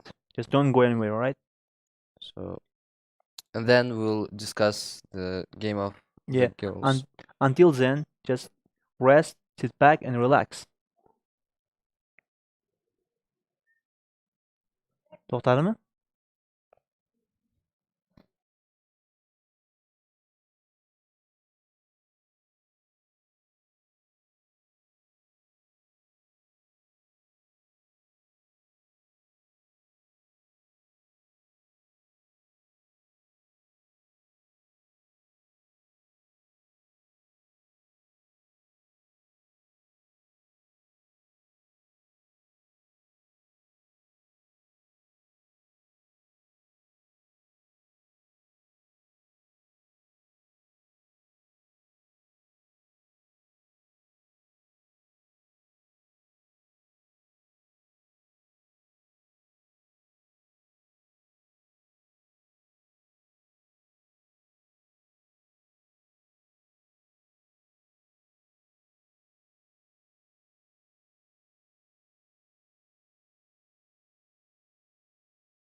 We are back again from little technical break. So now we will tell you the results of women in women's section, where um, Umida Omanova, Yakubay, and Afruz are playing.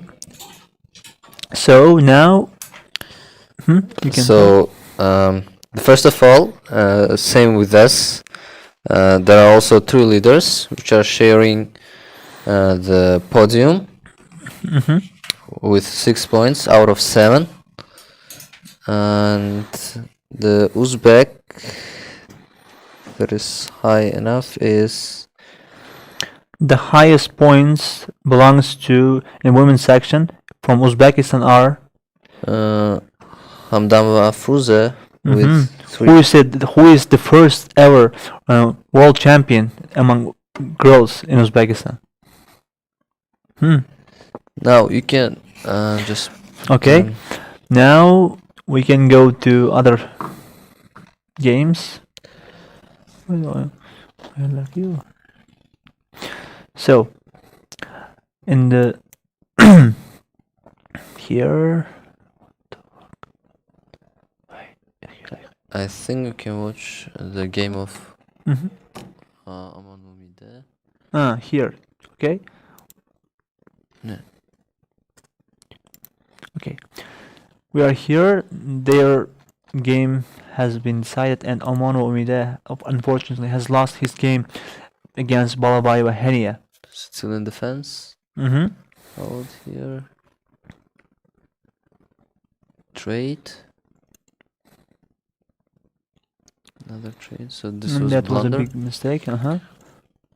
And after this move, knight d4 followed that. And that bishop here is trapped.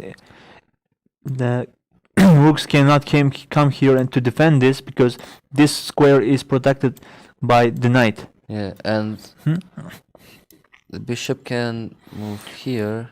But that's just useless. Just in order to try to prolong the being captured, he would have used this way, but did he?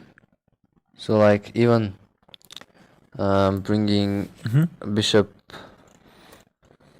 like even bringing bishop here would just be followed by b4, and then the bishop would be just captured in the following moves. Okay. Now the position is really poor for whites, for blacks.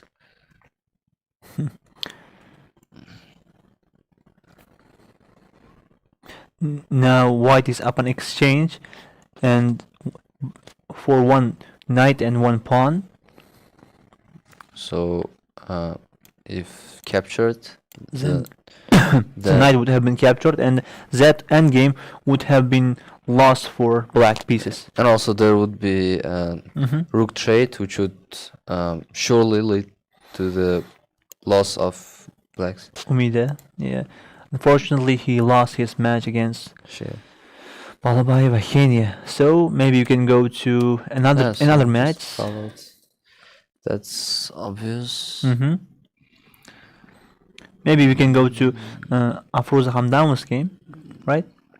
Yeah, so women are not performing good enough And as our men. Well, except I think Jahangir Wahidov. yeah, Jahangir Wahid is having a good day today, and Yeah, though He he defeat- started with a loss in the first round against 2000 rated player, and 8-year-old I think, or 9 years old. So Again, closed game.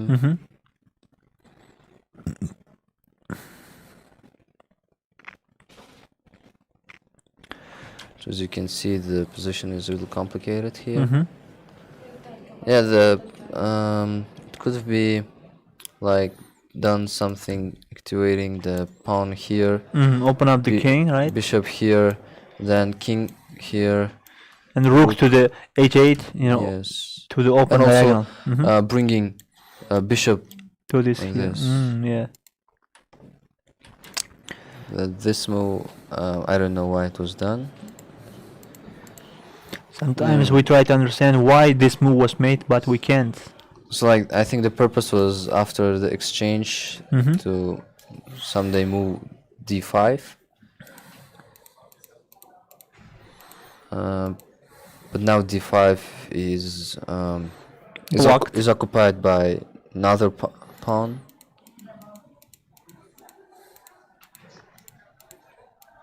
Now, black is up a pawn, actually. Yeah. And that's why the computer is showing a little advantage for black. Now this one, Mm-hmm. this rook is trapped, Uh-huh. cannot move to anywhere, and it's really hard to. He just sacrificed his rook for one pawn and one bishop. Yes. And lost one. So now, the advantage is on the white side, and now Because pawn is white is trapped. up an exchange, even if black's got more pawns. But in order to win the game, he must find the most accurate moves here. Even if white is being given advantage by computer, it's not easy to find them, especially less than 30 seconds on the clock. Mm-hmm.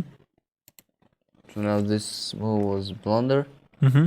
After g3, well, the purpose of moving knight here was either to push g3 Mm-hmm. or bringing knight here, but after this move, both intentions were destroyed. So maybe we can go to men's section. Maybe the ninth round has already started actually, and the pairings must have been announced. Okay.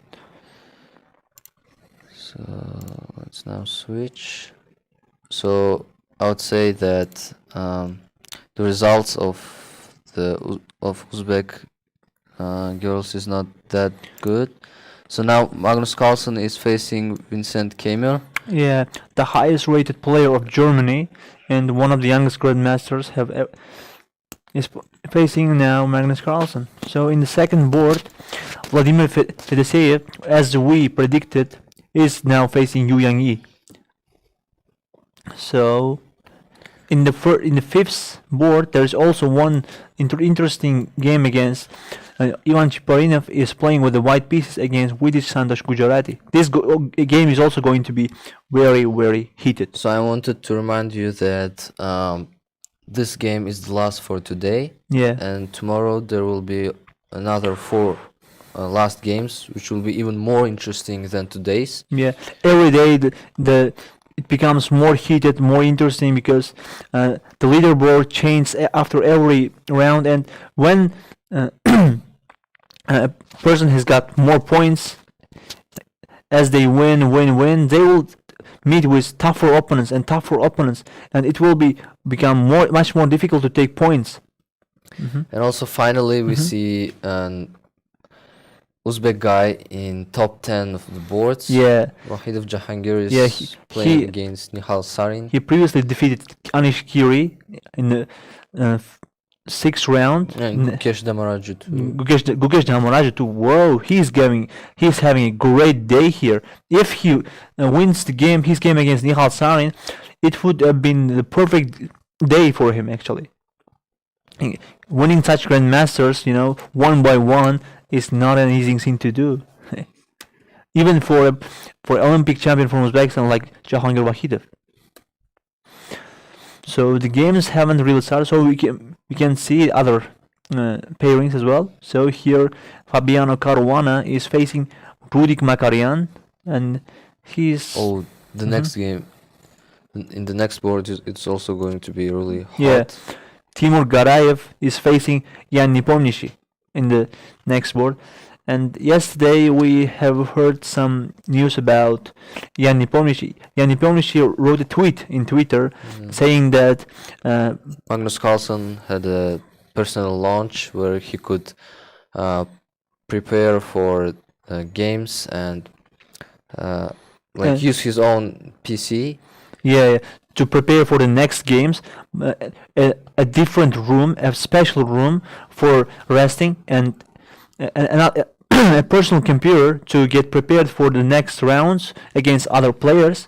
but other players didn't have such chance. And Yanni Pomnishi wrote in his comment that he said, I quote, all animals, we know that all animals are equal, but some animals are more equal. Giving Magnus Carlsen some such special treatment is not fair to other players. So we are expecting official comments from FIDE about this, but we'll see today after ninth round finish. We'll see what will happen. I also wanted to mention that in the previous rounds we had 101 games currently, but now we're having only 100 games.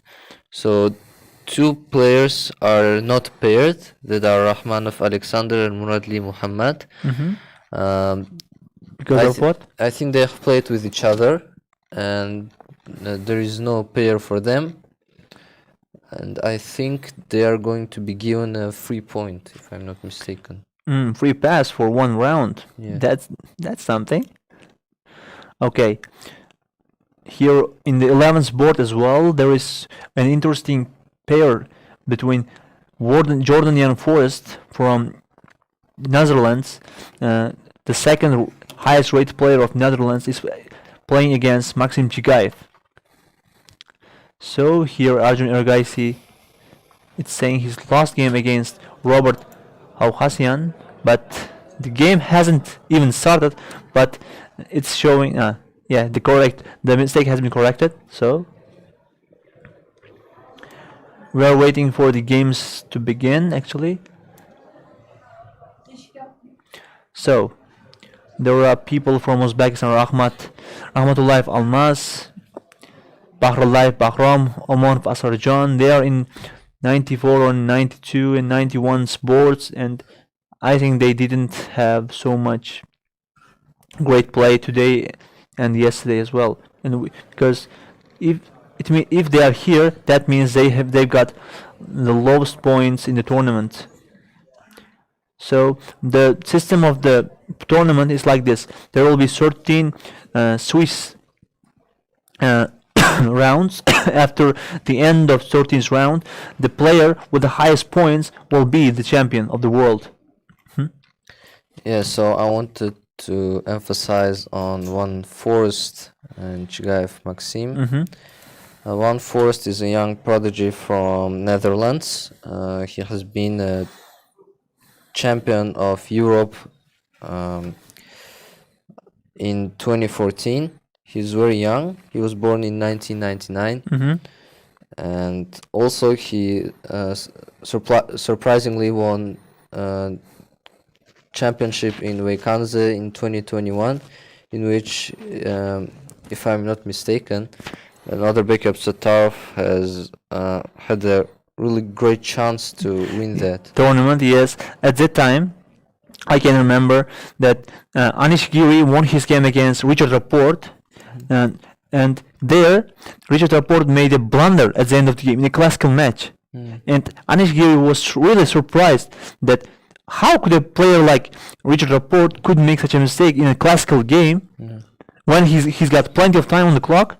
And on the other hand, Jordan Van Forest was playing against Nodabek Abdusattarov on the last round, and Jordan Van Forest won his game against Nodabek Abdusattarov, and Anish Giri became the champion of the tournament. Yeah, it was last year, in the beginning of the year. So maybe we can go to the previous round, the game, maybe analyze some games until the start of this round. So let's talk about Vincent Kemmer too, the young player from Germany. He was born in 2004, so he's now only 19 years old, and he's now he will face Magnus Carlsen in the current round.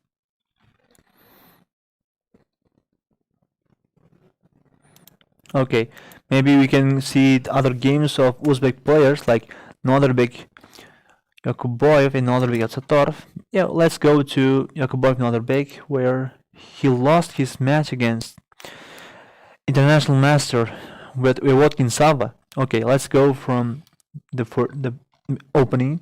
So it was Queen's Gambit declined for now after exchange castles, protecting the pawn, capturing the pawn on c4, offering another pawn trade on c5, castles, takes the pawn, didn't even take the pawn and tried to attack the queen on f6, so queen drops back to e7, attacking the bishop on b4, bishop drops back, and the pawn has just been recaptured on the d4. Now there are equal pawns on each side, and a pair of one side has got one pair of knights and one side has got one pair of bishops. But in such games, the bishops are considered more useful than knights. But we will see what happens.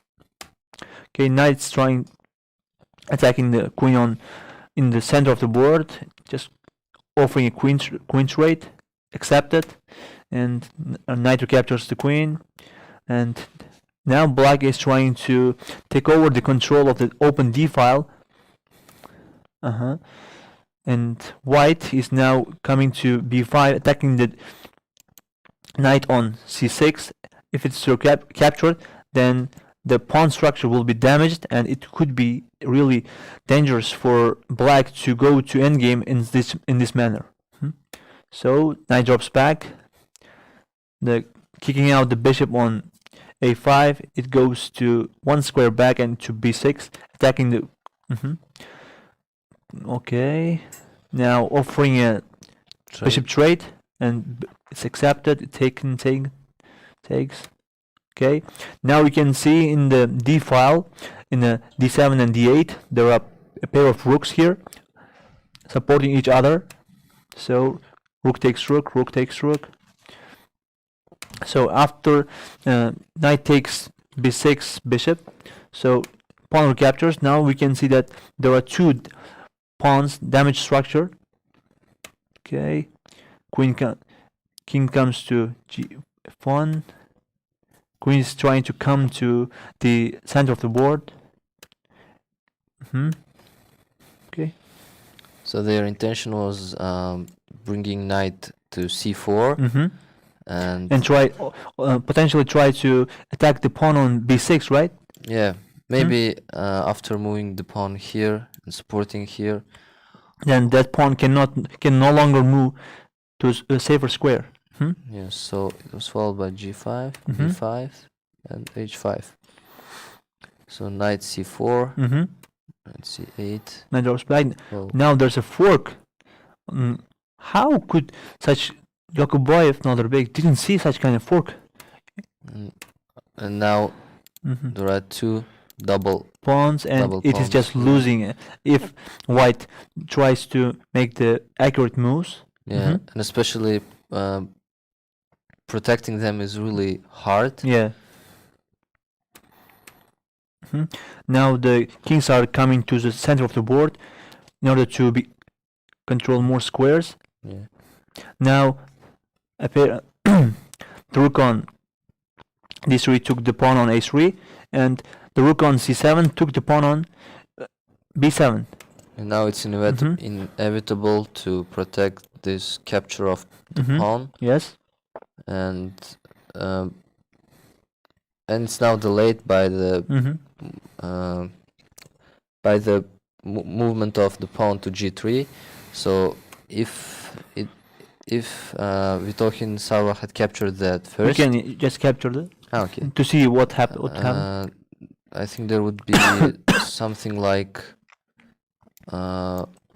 king f5. No, not king f5, but rather e4. If it captures, then we would capture the pawn on f2. And that's somehow dangerous for whites. And the next pawn will be either this or this. How would he be able to protect the pawn on g2 and h2? White, because the the white king is cut off, and the rook is on the edge of the board at the totally another square. How would he able to? He won't be able to do that. But it's saying the computer is favoring black right now, so maybe there are some moves like you can make the moves. We'll see if it's correct or not. Yeah, that's correct, no? And So just kind of pointing that. yeah, for example, even if it takes a pawn, it doesn't help. It will just push the pawn, right? Yes. It will just come here, like take the pawn, and if the pawn comes here, that means it's lost actually, because in the next move, he will give a check from here, and just promote to a queen, and even if the rook on f2 comes to b2 to protect the pawn from becoming queen, then it will have to sacrifice this against this pawn, which it will become a queen. I don't think like after capturing that, then moving here like this. Anyways, but there is okay, go on. After this. What's the winning move, you mean, right? Yeah, I don't see the winning move for whites here. Okay, what about this move? So now blacks will just march their pawns. Oh, it became backwards. Okay. Here. In the game this happened, right? Look. No, we just switched to here.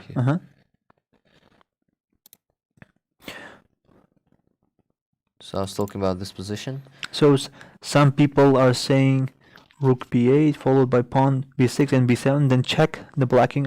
Okay. So karamatullah ghafar. There is an Uzbek translation even going on right now in UzChess channel. You can just go to the link there, just watch the commentary in Uzbek. You don't have to sit here, and you are not required to watch it if you don't want. Let's see, maybe the games have already started. Yeah, the last games of today have already started. Which Magnus Carlsen is facing Vincent Keimer. Rui Lopez, again, as usual. It's the most common opening for Magnus Carlsen. So we have seen such setup in previous rounds. Yeah. Usually this wasn't captured, but Vincent Keimer decided to do so. Maybe he wanted to surprise Magnus Carlsen, maybe take him out of his comfort zone. Maybe he had prepared, because you can see he's got more than 16 minutes on his clock. So now there is double pawn, but white can still start ruining the center, activating the pawn here, bishop. Something that like seems the way to go. Okay, he did exactly like that. Yeah. You are thinking like Magnus Carlsen. So we'll see whether Vincent Keimer will capture the pawn on d4, or maybe just keep the tension. I like moving queen here, bringing rooks here. And bringing everything to the center of the board and protecting the pawns on d6 and e5, and maybe potentially for pawn breakthroughs in the center. So we can go to another game in the second board where Vladimir Fedoseev and Yu Yangyi are playing. Let's see which opening they've chosen to go. So King's pawn opening, which turned to London system. Okay. Pawn takes pawn, pawn takes pawn. A little bit problem with the connection. Just So in this case, now they are here. If it goes to there, yeah, that will be under pin, but it can be like defended by queen to c7. Okay. That can be followed by rook here. That can be also faced by a6. So here in the leaderboard we can see Magnus Carlsen, Vladimir Fedoseev, and Yu Yangyi are equal points, and they are sharing the first place right now. And two of these players are facing each other, like Vladimir Fedoseev and Yu Yangyi. And the one, if this game is decided in a draw, and maybe Magnus Carlsen also makes a draw, then the players, top three players, will not change, and maybe other players in the bottom will win their games and catch up to them, and the players who will be sharing the same points will be even greater in number. So in the third board, Daniil Dubov is playing against Poya Idani. There is. So, one moment, please, for Uzbek. Karomatullo G'afforov so'rayaptilar. Ish qilib hammani so'kmayotgan bo'lsangiz bo'ldi, gap yo'q, hazilabad. Ya ingliz tilida so'kmaymiz. Qo'rqmanglar. Okay. He's asking where is Ulug'bek aka? So here it's following the queen's pawn opening. If you want to watch the Uzbek commentary, you can go to UzChess channel. There are two translations going on at the same time. Here in English translation and there in Uzbek translation. There, Ulug'bek Live is commentating. If you want to watch that, you feel free to go there. Okay. So here Daniil Dubov returned the pawn. He lost. He gave on 6 move. But it has been recaptured already. Yeah. Now it's putting pressure on b7. Like activating the rook from here, bringing bishop here or here. So continuing putting pressure. So we can go to other games as well because there is plenty of time. All the grandmasters are playing in the opening right now, so they will take time in the middle game, try to think what their moves are going to be. So we're going to do next board, fourth board, where Timur Rajabov is facing Murzin Volador. So we'll see which openings did they play to choose. Okay. Looks like Italian. Yeah, it's Italian game. It's classical structure. Okay. Now, white, of course, could have come here to prevent the black bishop from coming to g4. From coming to g4, pinning the knight to the queen.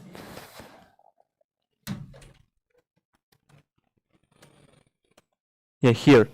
They could have just moved here, but chose to play this move, a prophylactic move, where to prevent the black knight from coming to b4. Okay. Castles, bishop, offering bishop trade, blocking the way was a knight. Okay, centralizing the rook on f8 to e8. The same move by white.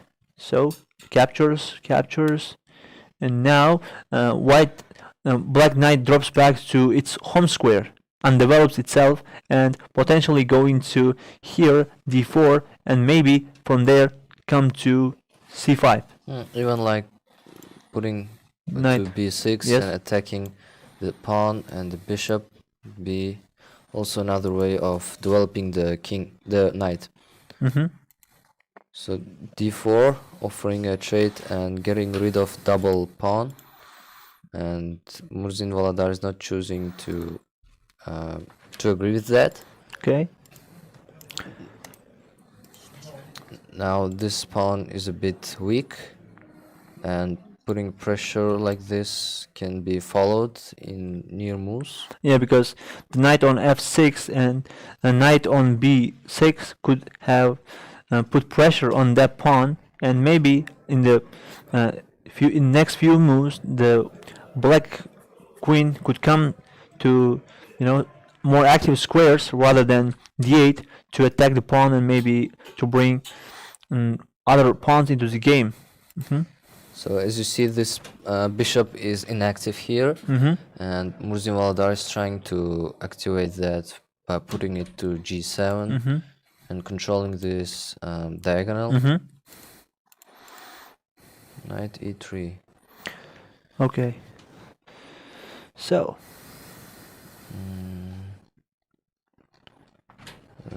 There are no games that have finished. There is one. That's really none of importance. Let's see the game of Ivan Cheparinov and Vidit Santosh. Also, I wanted to mention that Ivan Cheparinov in the round 5 played against Richard Rappert and beat him just in a very beautiful way. I would really recommend you to watch that game too.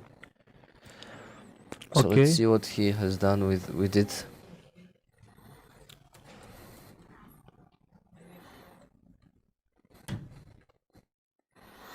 So now the pawns had been traded.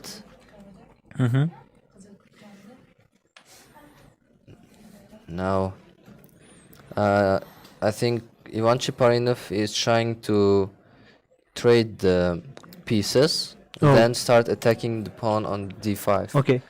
And they're asking the game of Jahangir Wahidov against Nihal Sarin. Maybe we can go there. Yeah. Jahangir Wahidov is having a great day today. He won his game against Gukesh Dammaraju, and he won his game against Anish Giri. He's really in a good shape today. They started with king's pawn. It's a King's Indian defense, I suppose. Okay, let's go. Go.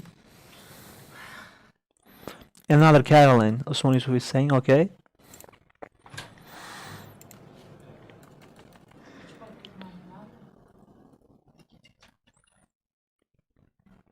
So now this queen is passive compared to that one. This one is attacking, and the position of c1 for queen is really passive.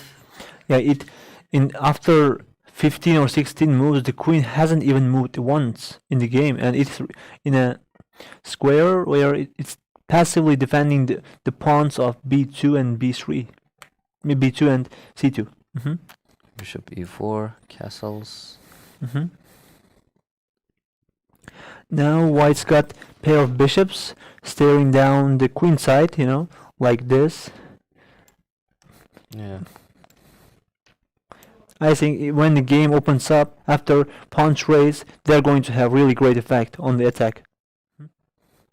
Pawn takes pawn. Now white's got this chain of pawns, and it's not easy to break through from here. Now black can come to here. Maybe in the next moves, potentially coming to e4 in the next few moves. Okay, we'll see what Jahangir Wahidov plays to move. And also can do the same with this knight, bringing to e6, g5, attacking the f3 and e4. Yes. So he may bring this knight to the king's side and start attacking the opponent's king. Okay, so here the rook has just moved from a8 to c8 to potentially pushing this pawn, but no, not potentially pushing it, because this square is protected with two pawns at the same time. Maybe we'll see. Okay, maybe we can go to Jordan on Forest again, Maxim Chigayev. So we'll take a look from the beginning. So we've got Rui Lopez again. I think it is like the most played opening in history, I suppose. I don't know if it's in history, but here in the World Rapid Championship, and as well as in this year, in the last 10 years, I think it is the most played just opening. Okay, after a series of moves, we came to this position. So castles centralizing the both rooks. Okay, and a preventative move from Jordan on Forest coming to h3, preventing the black bishop from coming to g4. Okay, so the same move by Maxim Chigayev. Knight is coming to this square, because if it came to here, it's the edge of the board, and it's not recommended to play in the edge of the board where there is not so many pieces on the board. Okay, bishop drops back, potentially opening up the line for the rook on e8. There's the first pawn break in the center, so it's taken, and it seems that the evaluation bar is somehow favoring white right now, and pawn takes pawn, and bishop is being kicked out. So now bishop escapes to c2, and black knight attacking that bishop from b4, escaping. Yeah, we will move to Nihal Sarin's game as well after a few minutes. We have just seen that game. Morphy defense as always. Okay, Osman Yusupov. So in this situation, Maxim Chigaev can activate his queen from somewhere here, bringing knight. Yeah, you open the. If the center opens up, here, these two pawns are really, disturbing these two. Look, the laser beaming bishops towards the white king. They will be really dangerous if the center opens up. So I think I read in comments that Magnus Carlsen is running out of time. No, it's in camera running out of time here. It is opposite of what Common said. Yeah.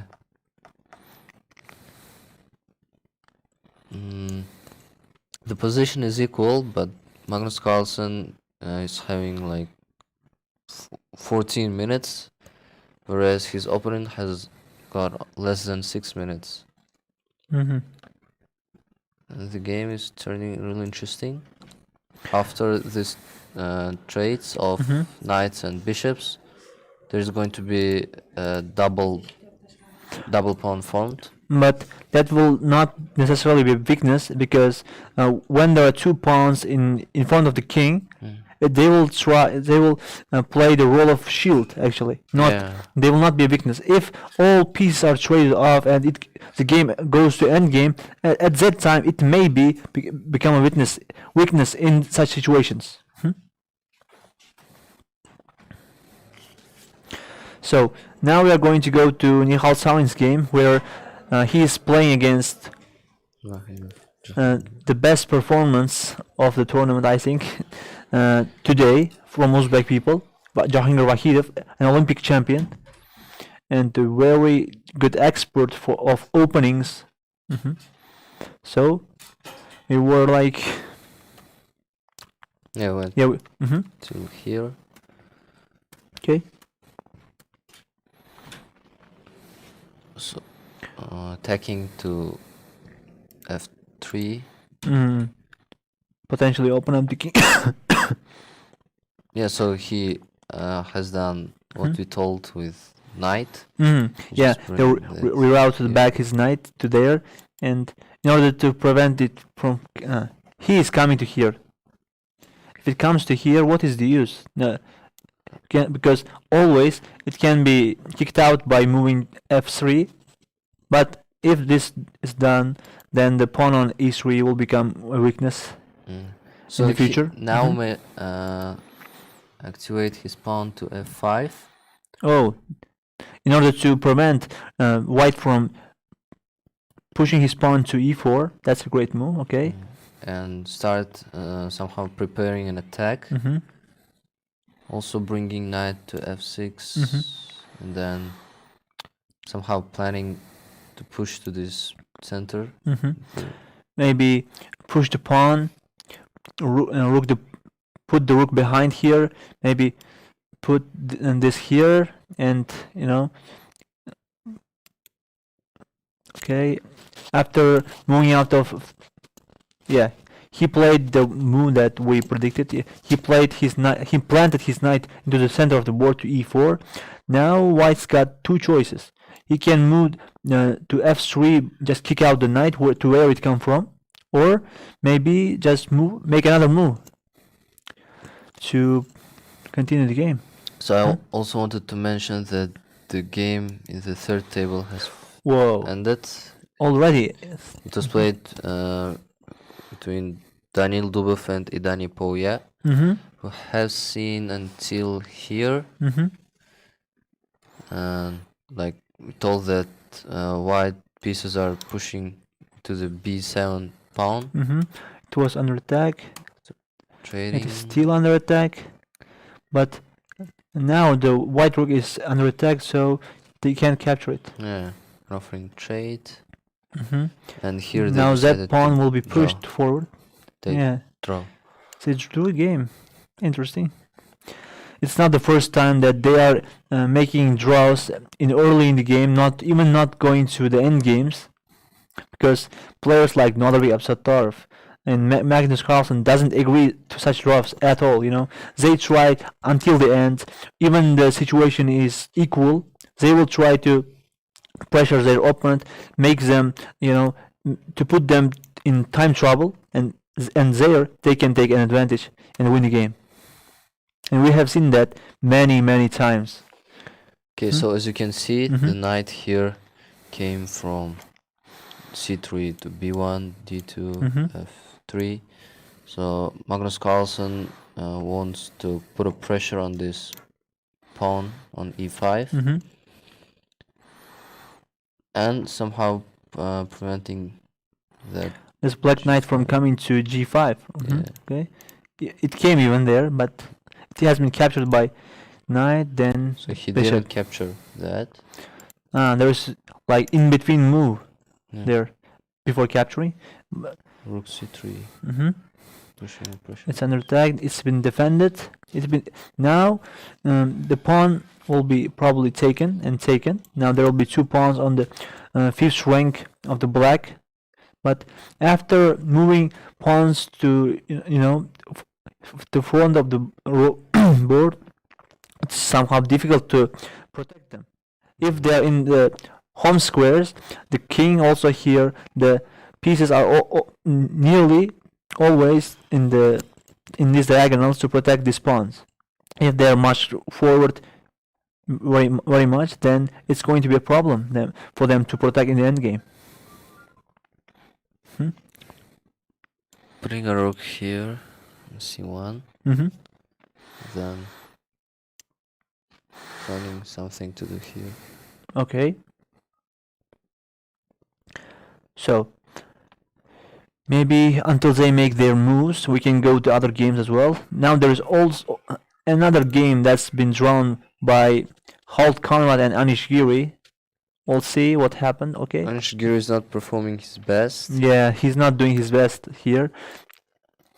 Okay. I expected him to be on top 10. Top 10, at least at top 10, at least, because he is in top 5 or top 10 in the world rapid rating, or in the general rating of chess. Okay, the games are to d4, d5.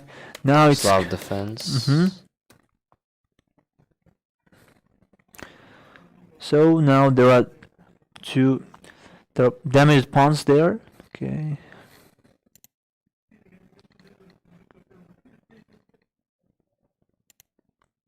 So, okay, we were here now after they were exchanged, but seems like Anishgiri doesn't have so much good position. But sorry for the problems with internet. They are going to be resolved totally resolved tomorrow. But there may be some such kind of interruptions today until the end of the translation. So sorry for that.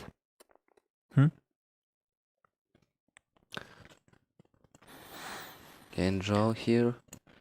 They agreed to draw right here, right? Yes. After 20 moves before going to the end game, they decided if there was another playing with the white pieces here, he would have pushed hard, really hard, because there are damaged pawns on b6 and b7, and he doesn't, he's not satisfied with his draw. He wants to win. Even and the draw is all those just inevitable, Hmm. he will just play for win, even if at the cost of losing. He will try to take risks and try to win the game. Yeah, looks like they both came not to win the Rapid Championship. I think they'll try to do something in Blitz Championship. Mm-hmm. I So hope so. So the position here is also equal. mm-hmm. Again, traded. Some pieces. Oh, this is the second board where the the leaders of the leaderboard are playing against each other. The Yeah. two of them, Vladimir Fedoshev and Yu Yangyi, and the third one is Magnus Carlsen is facing Winston Keimer in the first board. So we were here, right? Yeah. Mm-hmm. So I think now Vladimir Fedoshev will not take away his queen out of here, Mm-hmm. because if he will do so, Mm-hmm. the Then the pawn there that could be a passer, right? yes, so It could try to become a queen. just sustain that with his bishop by moving it to e2. Now I think they're going to trade. If there is one side that is going to play for a win, I think that's going to be black, because he's got pass pawn. Yeah. Because in this king side of the board there are 4 pawns on with white and 3 pawns with black, but it's difficult to pass through them to make a queen, even if it's got one more pawn. But on the other side, in the queen side, there is one pawn in a7, and that can be a really danger at the endgame. So in the other game, Ivan Cheparinov and Vizit Santos, it's draw. Maxim Vashelagraf so far has an advantage over Petrosyan. Because of exactly what? Now we'll see. So we got the king's Indian defense, right? So castles, bishop tried to pin the. Okay. They were exchanging materials after bishop, then after queens were exchanged. So again, the exchange of queens. Mm-hmm. Personally, I don't like when the game starts with an early trade of queens. It becomes somehow really boring, right? Yeah, a bit boring. When there are many pieces on the board, if one side tries to attack, it will become more interesting. Yeah. If more pieces are traded off, then the likelihood of becoming a draw is really, really high, and that's not something that fans are expecting, and as we are. So in this position, Petrosyan is losing a pawn after bishop a5 and then capturing the knight on d7.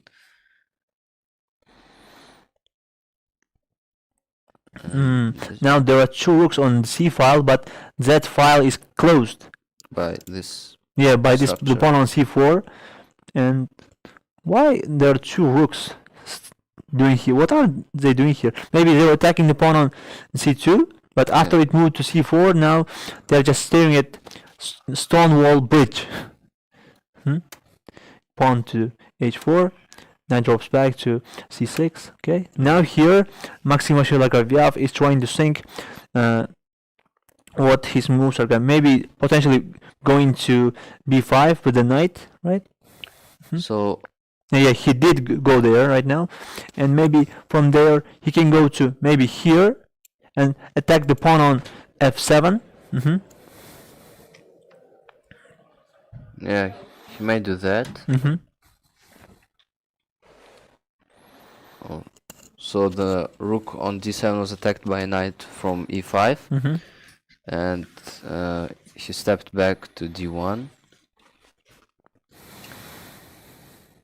Now Vashelagraf may try to, first of all, blocking the knight to f3 by, for instance, moving the king to g2, then activating the rook from d2 and make this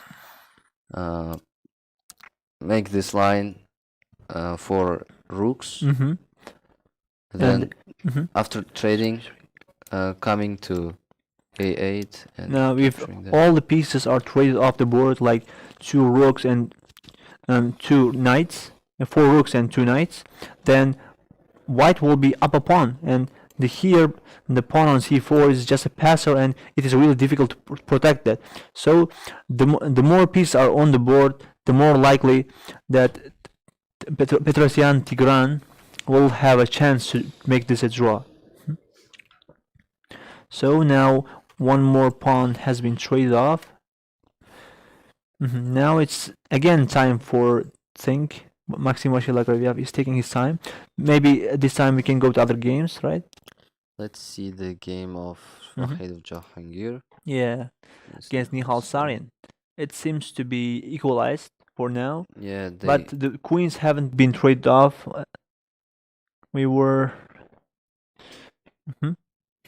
so now both Wahid Jahangir and Halsarin will try to reinforce their position on the king's side by and they'll try to concentrate their pieces on the right, Mhm. their king, Mhm. their queen, Mhm. or even they may start attacking from here. As you can see, there Yeah. is bishop.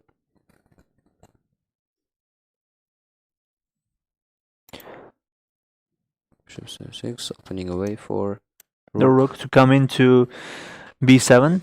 B7 for no, I don't think it will come to here at first. It will come to here first of all, then maybe come to here first, then bring another rook and to place it in the 7th rank of the black in order to put checkmate stress on the board. So now it got equal. Mhm. Again. So we can go to other games until they make their moves. So there are some other games Nepomniachtchi. where there are decisive results. So here another interesting match between Timur Garayev and Ian Nepomniachtchi has just finished, and the game ended in the winning of the black pieces, Ian Nepomniachtchi. So we will look at the game and how it went, what opening did they play. So we got this, okay, after opening. Now both sides got 7 pawns. The pawn on d2 has been traded off to the pawn on c2. Okay. So Timur Garayev was not didn't perform well today. Yeah. So if he lost this game too, this means that he got only 1 point out of 4 today. Whoa. 1 point. He made 2 draws and 2 losses, right? Yes. That's just not a good way to go.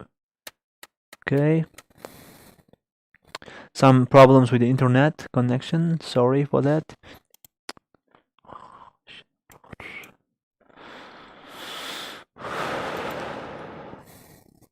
So we were like here, pinning the knight to queen, and just protecting the bishop on c5, and So let's analyze the game on the first board.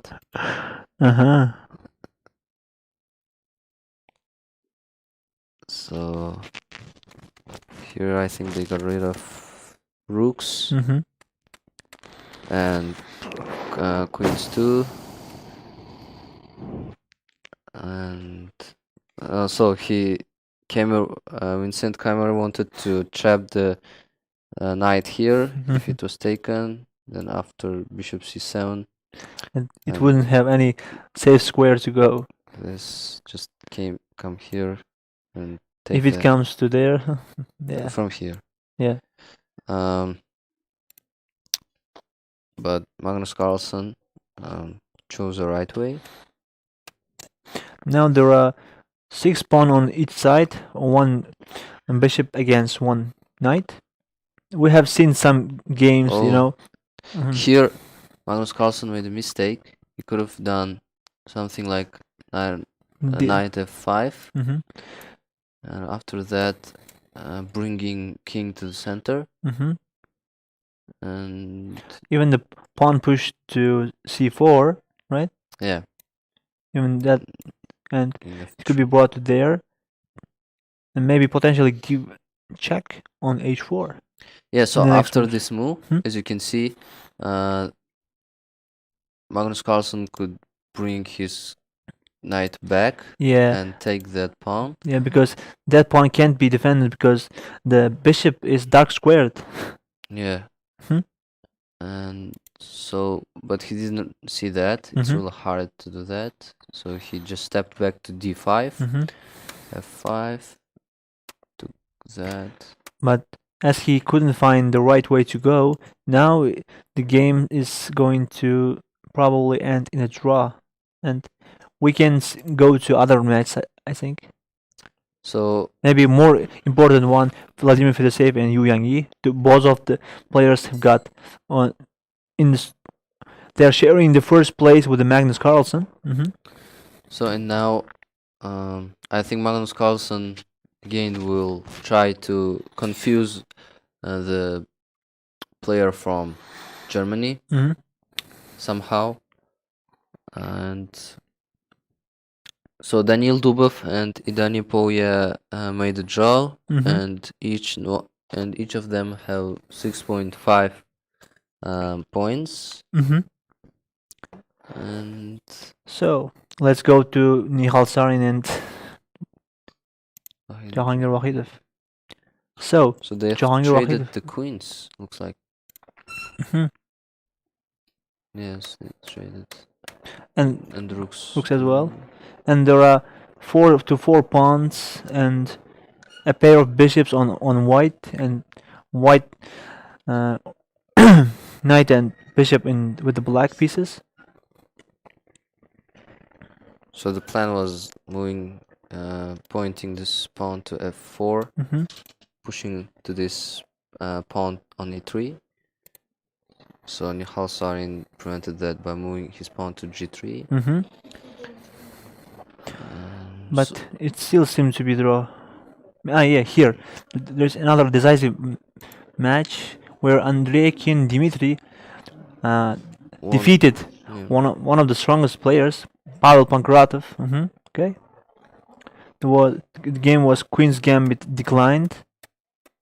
Okay, the pawn takes pawn, and then at the end, in the middle game, the pawn was captured and it became accepted. Mm-hmm.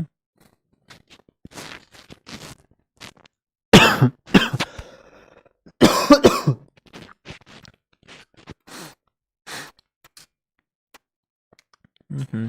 So There here, is some problem. Mm-hmm. Vincent Keimer is running out of time, so there is a probability that he may make a mistake. This And Magnus position. Carlsen can use his chances then, you know. Now, Winston Keimer is up a pawn, right? But Yes. but Carlsen can just take the pawn on e5 by E5. this knight or by king as well. But I think he will take it with knight, right? Yeah. Okay. So, oh, that pawn has been pushed by Winskeimer.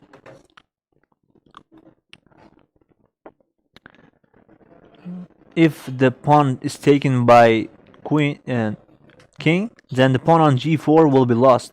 Yeah, and the advantage will be on the black side Yeah, because there will be a way for this pawn. to go, and it's really difficult to stop it. So Magnus Carlsen didn't capture the pawn on e4. Mm-hmm. Instead, he pushed his knight on d6, and they've traded that pawns. Uh-huh. So now I think Magnus Carlsen can go to maybe here. No, he's now attacking the bishop on e3 and giving away the pawn on g4. Of course, black will not let uh, will not take the pawn because the bishop is under attack. So there is on the fourth table Mm-hmm. they played the draw, Timur Rajabov and Murzin Valadar. As you have seen, they've traded the.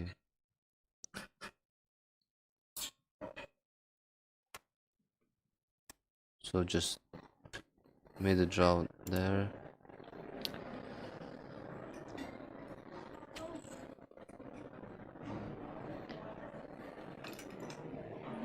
Instant timer has less than 20 seconds. Now he has increased that to 27.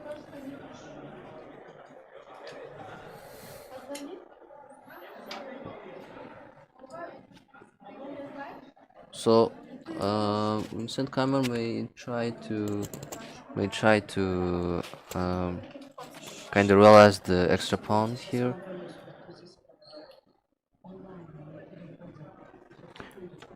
Okay, so in this position there are three pawns against two, and okay, but the computer is saying the position is draw. But if someone can play for a win, it seems to be black, because black is up a pawn right now. Now Magnus Carlsen is trying to defend with the white pieces in order to not to lose and lose his place in the leaderboard as leading. Okay, so there are some decisive games here as well. Maybe we can come to here. Ah, yeah, we haven't seen that one.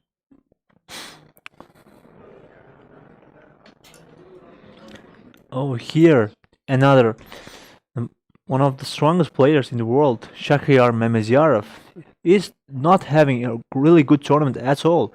He's like in the 45th board and doesn't have so many points, and he's not playing for the championship title right now, and he's having a really hard time. So in this match, he won his game against Liam Rolik. So we'll see which opening did they play, and let me take you through. Okay, we've got kings in the defense, so pawn goes to e5, taking more space, and knight comes to the center to the d5, and it's attacked right away.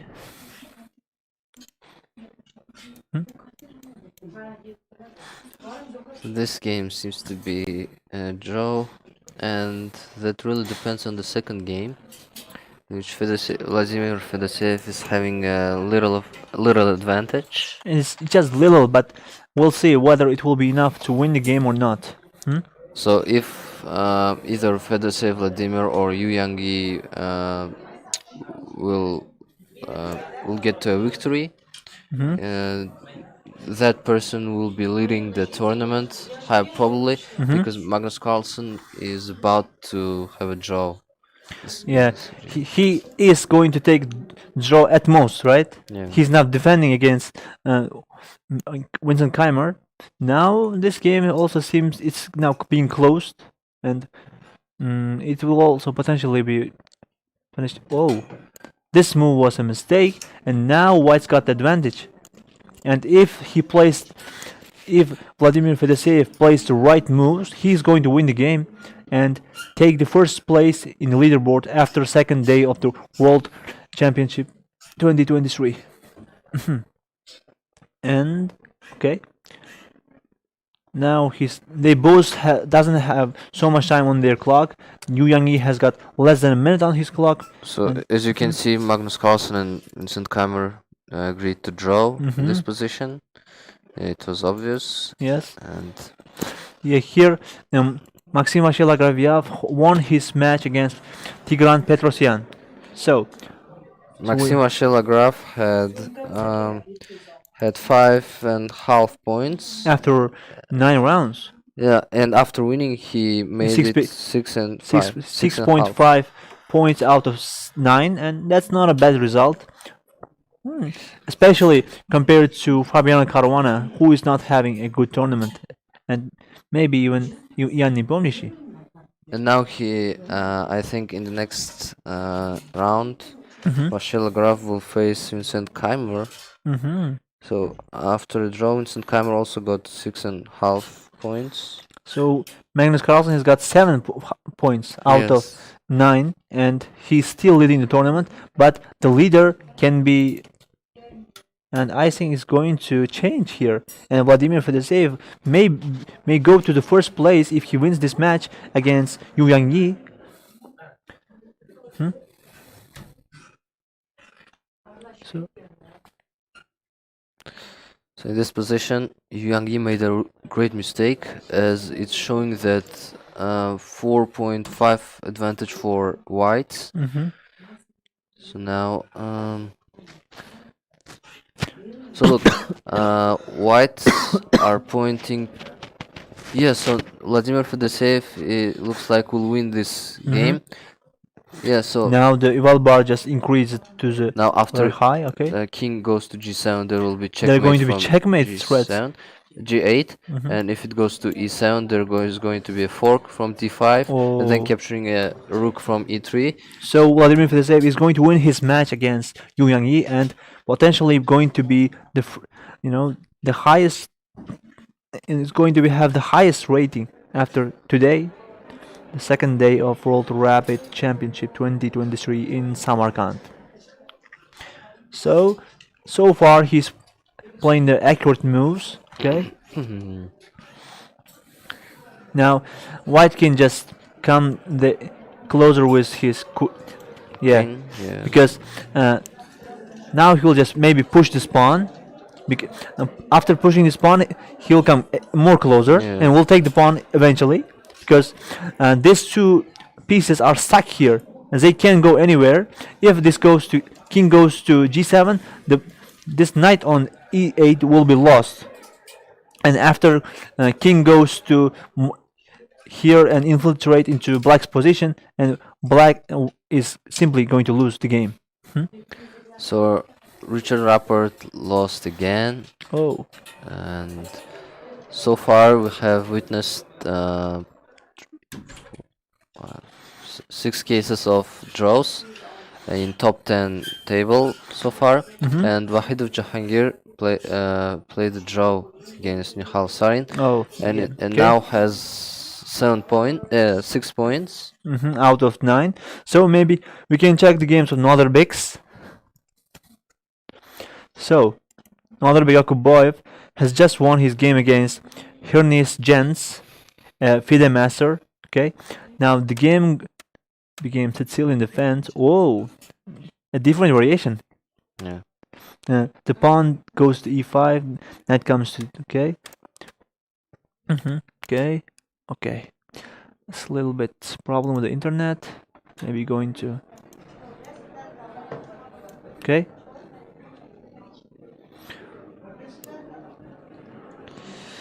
Here also another interesting match. Another Uzbek international master won his game against Sandwani Ronak, a grandmaster from India. That's going to be good. Mukhaddam Madamin won his game against him because he's an international master and rated 150 points lower than him. Okay, the game will start at e4, e5, and it's Rui Lopez here. So, in order to protect the pawn on e4, white the rook move the rook to.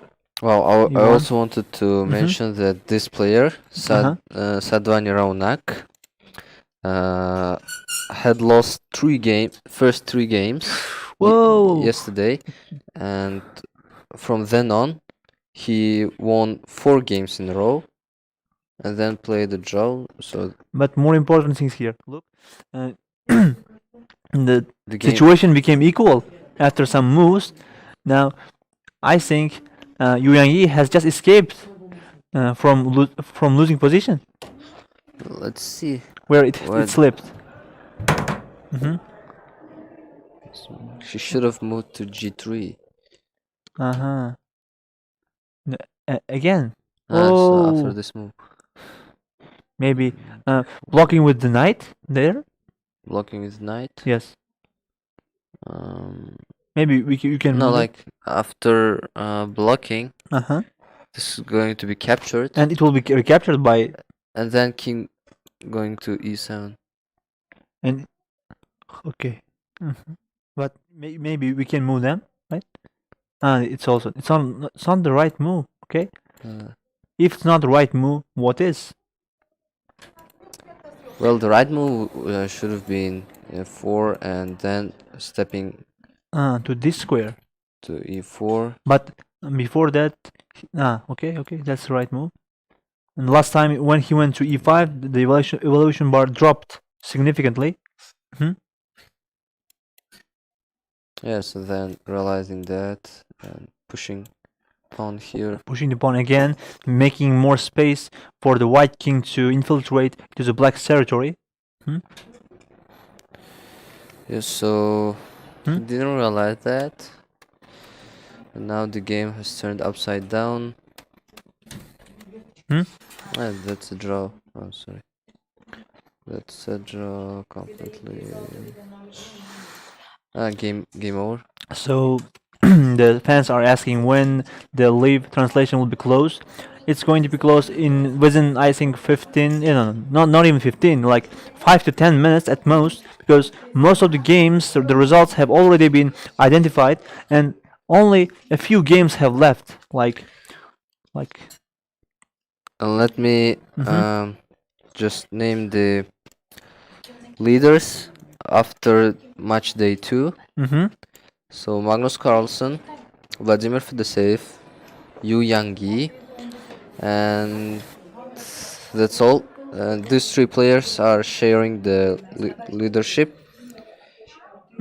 So they are the candidates to win the tournament. Yes, and everything is going to be resolved tomorrow. Yeah, tomorrow we will know who will be the world rapid champion of the 2023. And what's interesting is that Magnus Carlsen hadn't played against those 2 players, Vladimir Fedoseev and It means we are going to see Yu Yang-yi. great clashes tomorrow between Magnus Carlsen, Vladimir Fedoseev, and Yu Yang-yi. They will play against each other. They haven't played against each other, and now, except this one, Vladimir Fedoseev against Yu Yang-yi, but they didn't play against Magnus Carlsen, and tomorrow we'll see much more heated matches as the champion will be decided after 13th round.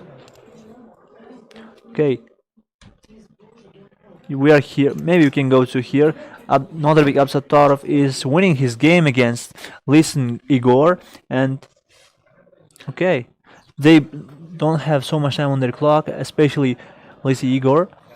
So I think he's going to move here and then capture that. So he decided to give a check from there. So he gave a check, as you can see, and just decided to win safely, let's say. Okay, in this case, if white pushed the pawn to g7 and tried to become queen, make it queen, how? What is the winning plan here? Because if this pawn is pushed and if it's captured, then this pawn also is a passer. And if this rook sacrifices itself to this pawn, but Abdullah will not let that easily. He will just block it with his bishop. He can block the bishop and just go to make a queen. Yes. Whoa. Now, even if it comes here, Bishop g6.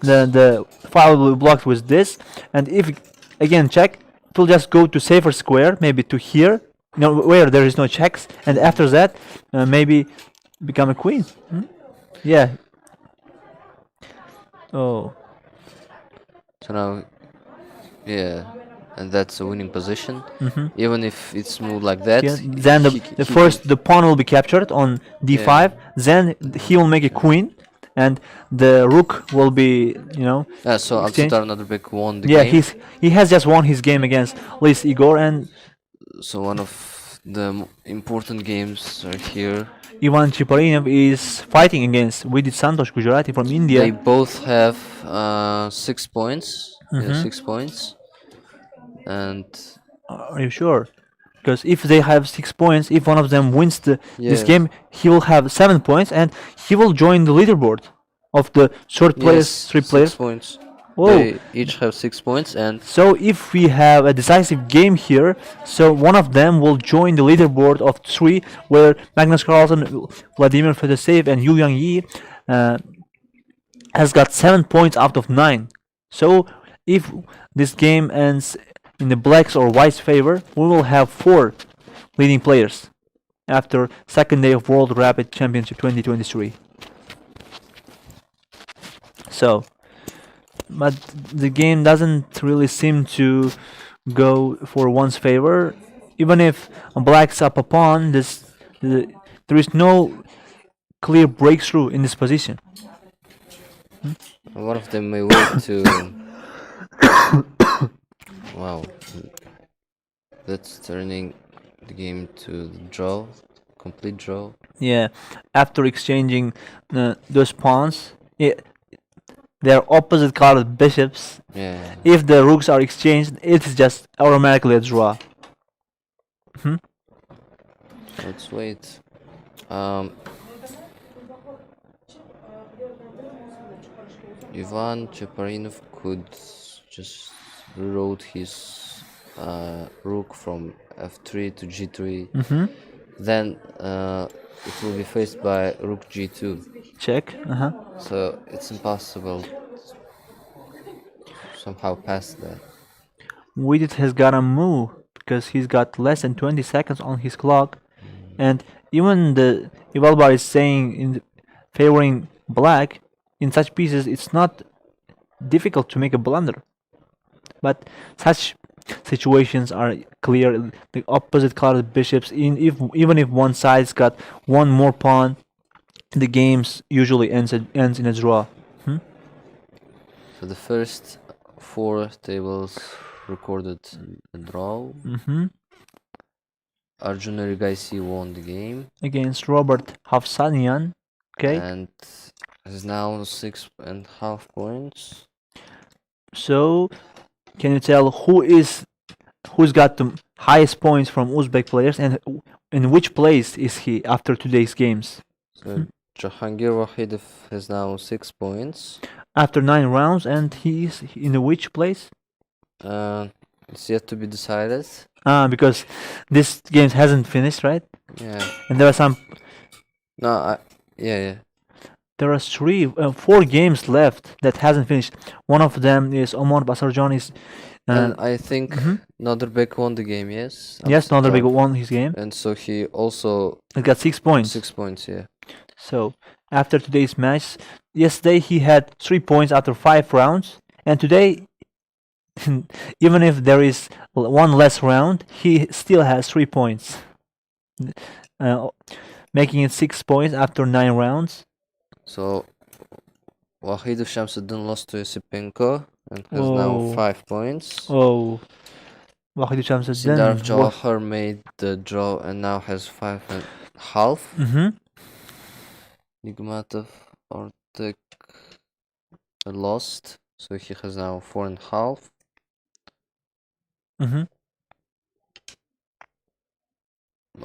Mukhaddan has won his match. I think he's got 5 points out of 9. 5.5. 5.5 points, yes, that's very good. Because he's an international master and now fighting against one strongest people on earth from Rapid Chess. And he also had some surprising result in the last year in the Blitz championship. He was like on top 10 in some rounds. Yeah. And even played against Magnus Carlsen. Oh, where and because he of blunder he lost the game, because the Blitz matches are based on blunders, because they have like 3 minutes and plus 2 seconds increment, and So let's that's see, really fast and easy to make a mistake. for how much they have experienced the situation.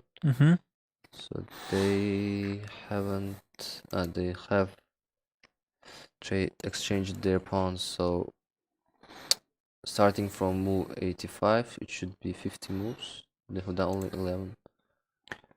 So it is the 96th move, and The game is still. going on, and That's probably going to be a draw, but let's see. They're both trying to win the game because Yeah. they know that if they win, Mm-hmm. they will also get to Top four, right? yeah. Okay. This Azerbaijan hasn't finished his game, so let's take a look. So in this game, unfortunately, his situation seems to be lost, and he even both sides have got the same amount of pawns. White's pawn on c6 is really near to making a queen, and it's difficult to protect it from becoming queen. And this pawn here is not defended at all, and is now going to be captured with the rook on a8. Yeah, it has been captured. Now White will try to capitalize from this advantage and trying to make it queen, this pawn, and So okay. now, if the bishop was captured, then there was a check, and then capturing the bishop and Winning the rook. rook, and Oh. that's going to be capitalized to queen. Mm-hmm. So what happened is bishop g3. Okay, and preventing the pawn on c6 from going to c7, and Yeah. this square is now defended with two of the black's major pieces. So now White will try to is going to g8 with the idea of With the idea of maybe like bringing from h7 to f5 and then to d7, blocking the somehow. way, just going with the king into b6 and going with the rook to the 7th rank, and So I think he's planning to do that, and by this he also defends the pawn on g4, as you can see. Okay. So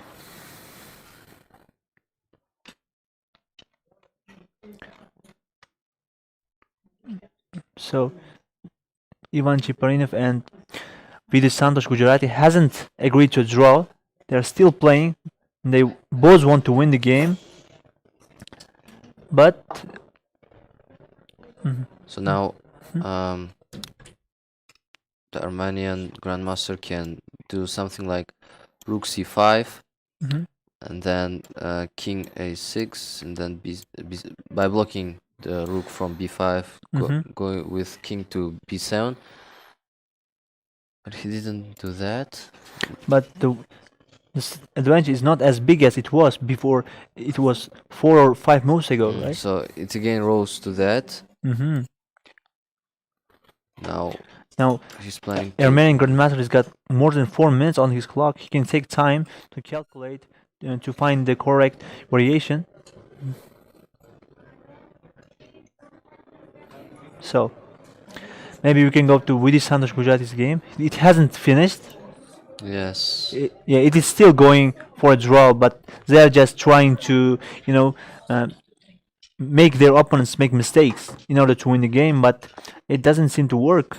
So if they like trade their rooks, it will be completely draw. Yeah. Now White is offering rook trade. So this means that Ivan Cheparinov is ready for a draw. Yeah. If the rook is captured, then White will capture, and it will come here. It will come here, and wherever Black moves, White can just repeat moves like bringing the bishop here and going back, and because the bishop is not dark squared, it can't give a check to the king, so the block of like he can't even capture these pawns here. Now the king is just blocking the way of this f5 pawn from becoming a queen.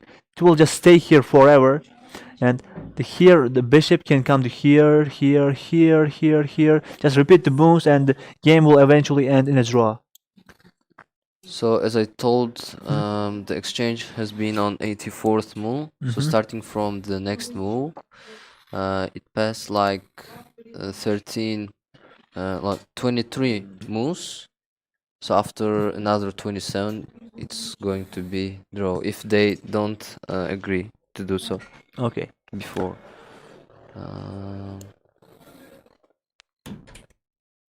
So let's see the other game. Other game that's not finished yet.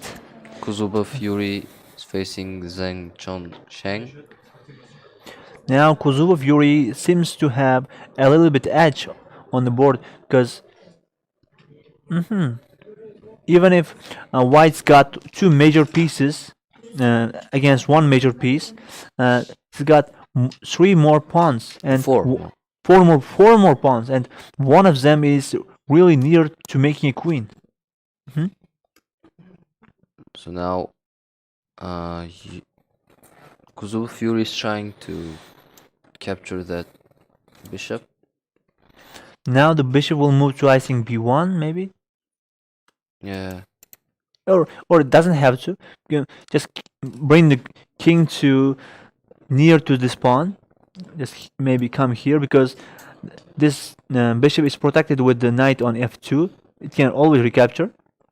But anyways, this pawn seems to be really strong and against these two pieces because their play is really restricted. It's looking at this pawn wall. It can do nothing. It's looking at here and there is nothing here. It's just staying here, maybe preventing the black from becoming queen. And this knight as well. It's got one square that's blocked in the center. This is not it can't move here because there's a pawn.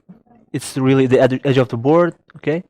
So they have so Zheng has played queen d4, offering a trade, not accepting.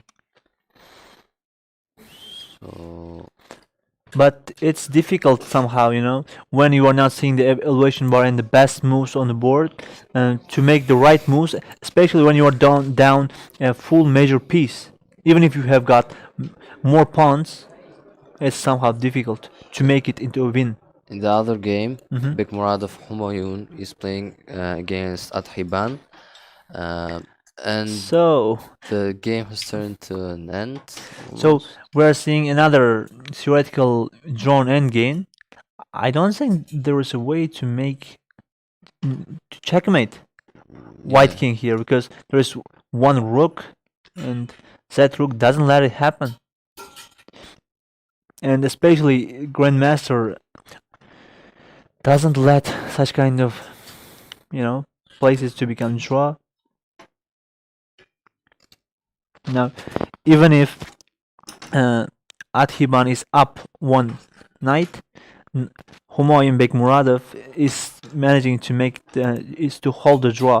Let's see what's happening. This is It's- obvious for white, Yeah, it's totally lost for black, and especially Harutunan has now 5 minutes, which is really enough against some 10 seconds. yeah, 5, 4, 3, 2, 1, and So Fedosey Vladimir and Yu Yangi has agreed to draw, and I think that what we were watching the one with Santosh Gujarati. yeah, so they also agreed to draw. Now there are only like two games left, I think, until the end of the day. And let's see this game. So I don't here- think there is a point of watching. yeah, that's just draw. Let's see this. Whoa, game. here Ramazan Salmakhanov, who had great results in a Grand Swiss tournament in the men's island. He's an international master from Kazakhstan. He had many great games in that tournament against one of the strongest people in chess.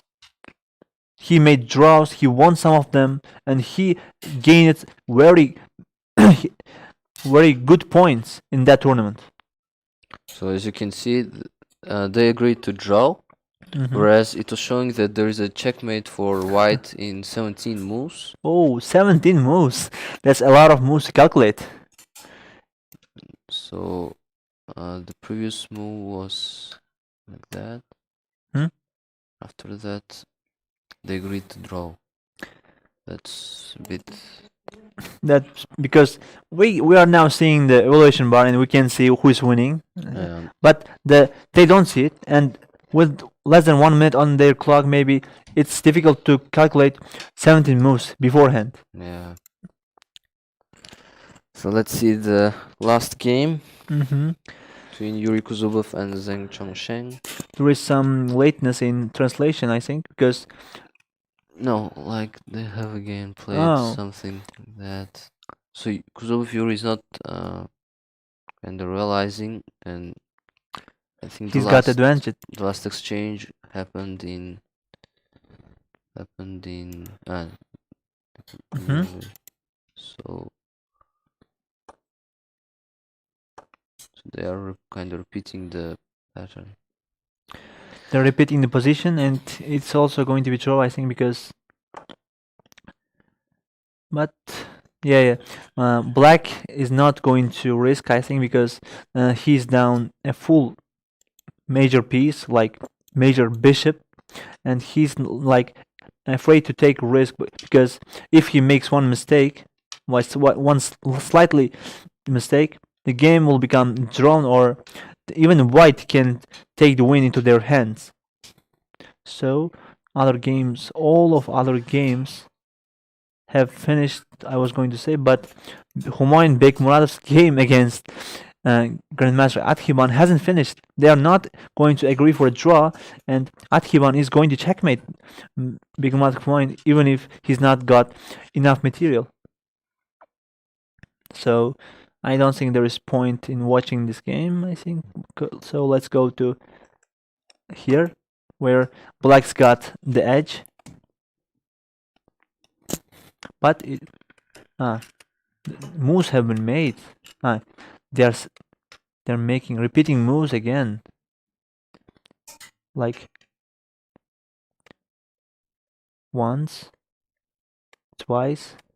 It has been twice. If it's repeated one more time, the game will end in a draw by a 3-move repetition rule. I don't think White will try to win this game. Yeah, he will not try to win this game. He will just sit back and just try to, defend. But if White makes some kind of like pawn break and maybe a little inaccuracy, he will balance the game, and maybe as he's got more piece on the clock when there is a low time on the clock, he may try to win the game as well. So Bekmurad Humayun and Athiban. Let's see if they had. They're both playing accurately. So let's see here. Let's see how many moves have been made for the 50 move rule. So the last capture was done on the move 103. So now it's. Are you sure about that? Yeah. Because even before that, I think. You can see.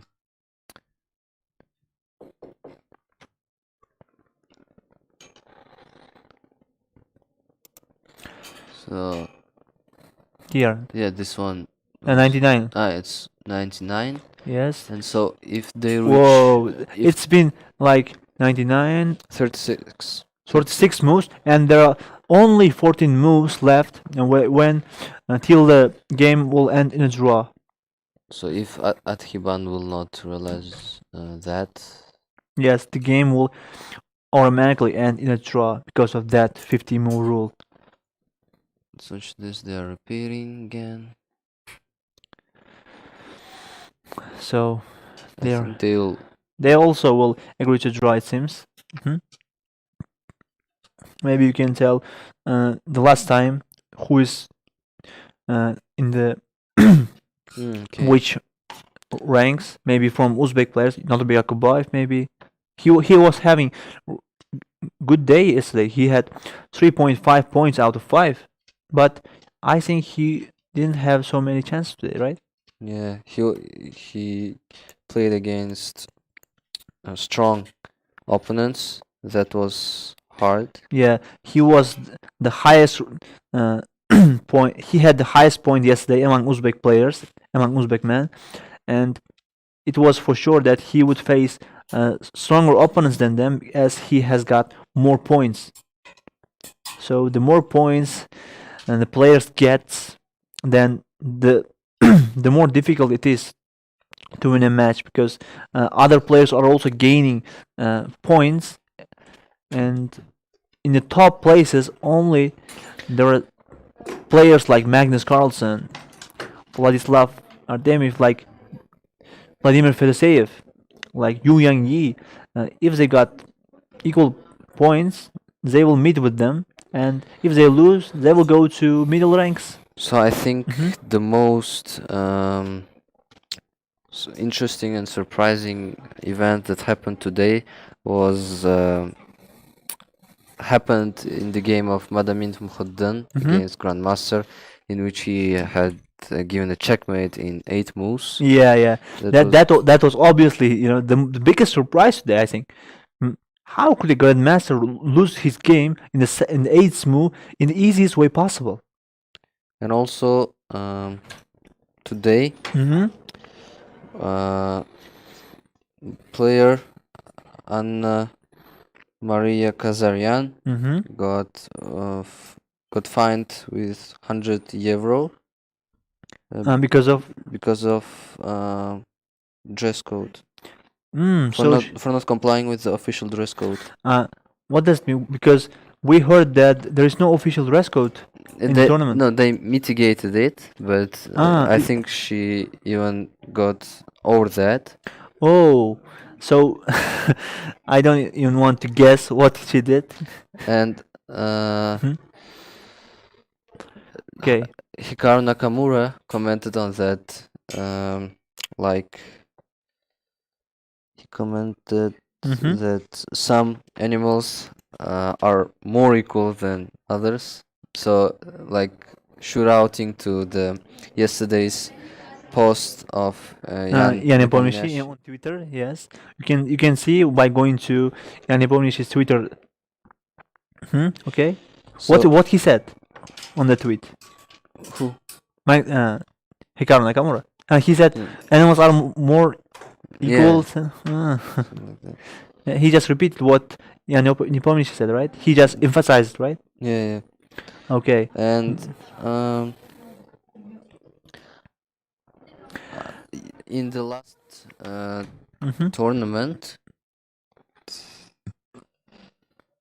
after 9 rounds, Magnus Carlsen was leading with Mm-hmm. 7.5 Uh-huh. points. So he's not having the best tournament of his life. Yeah. He had better tournament last year. He had 7.5 out of 9 points. Now, And the next 3 places belong to Vladimir Fedoseev, Absatarf Noderbek, and Kamer Vincent. mm-hmm. And that was and Daniel Lubov and Arjun Erkaisi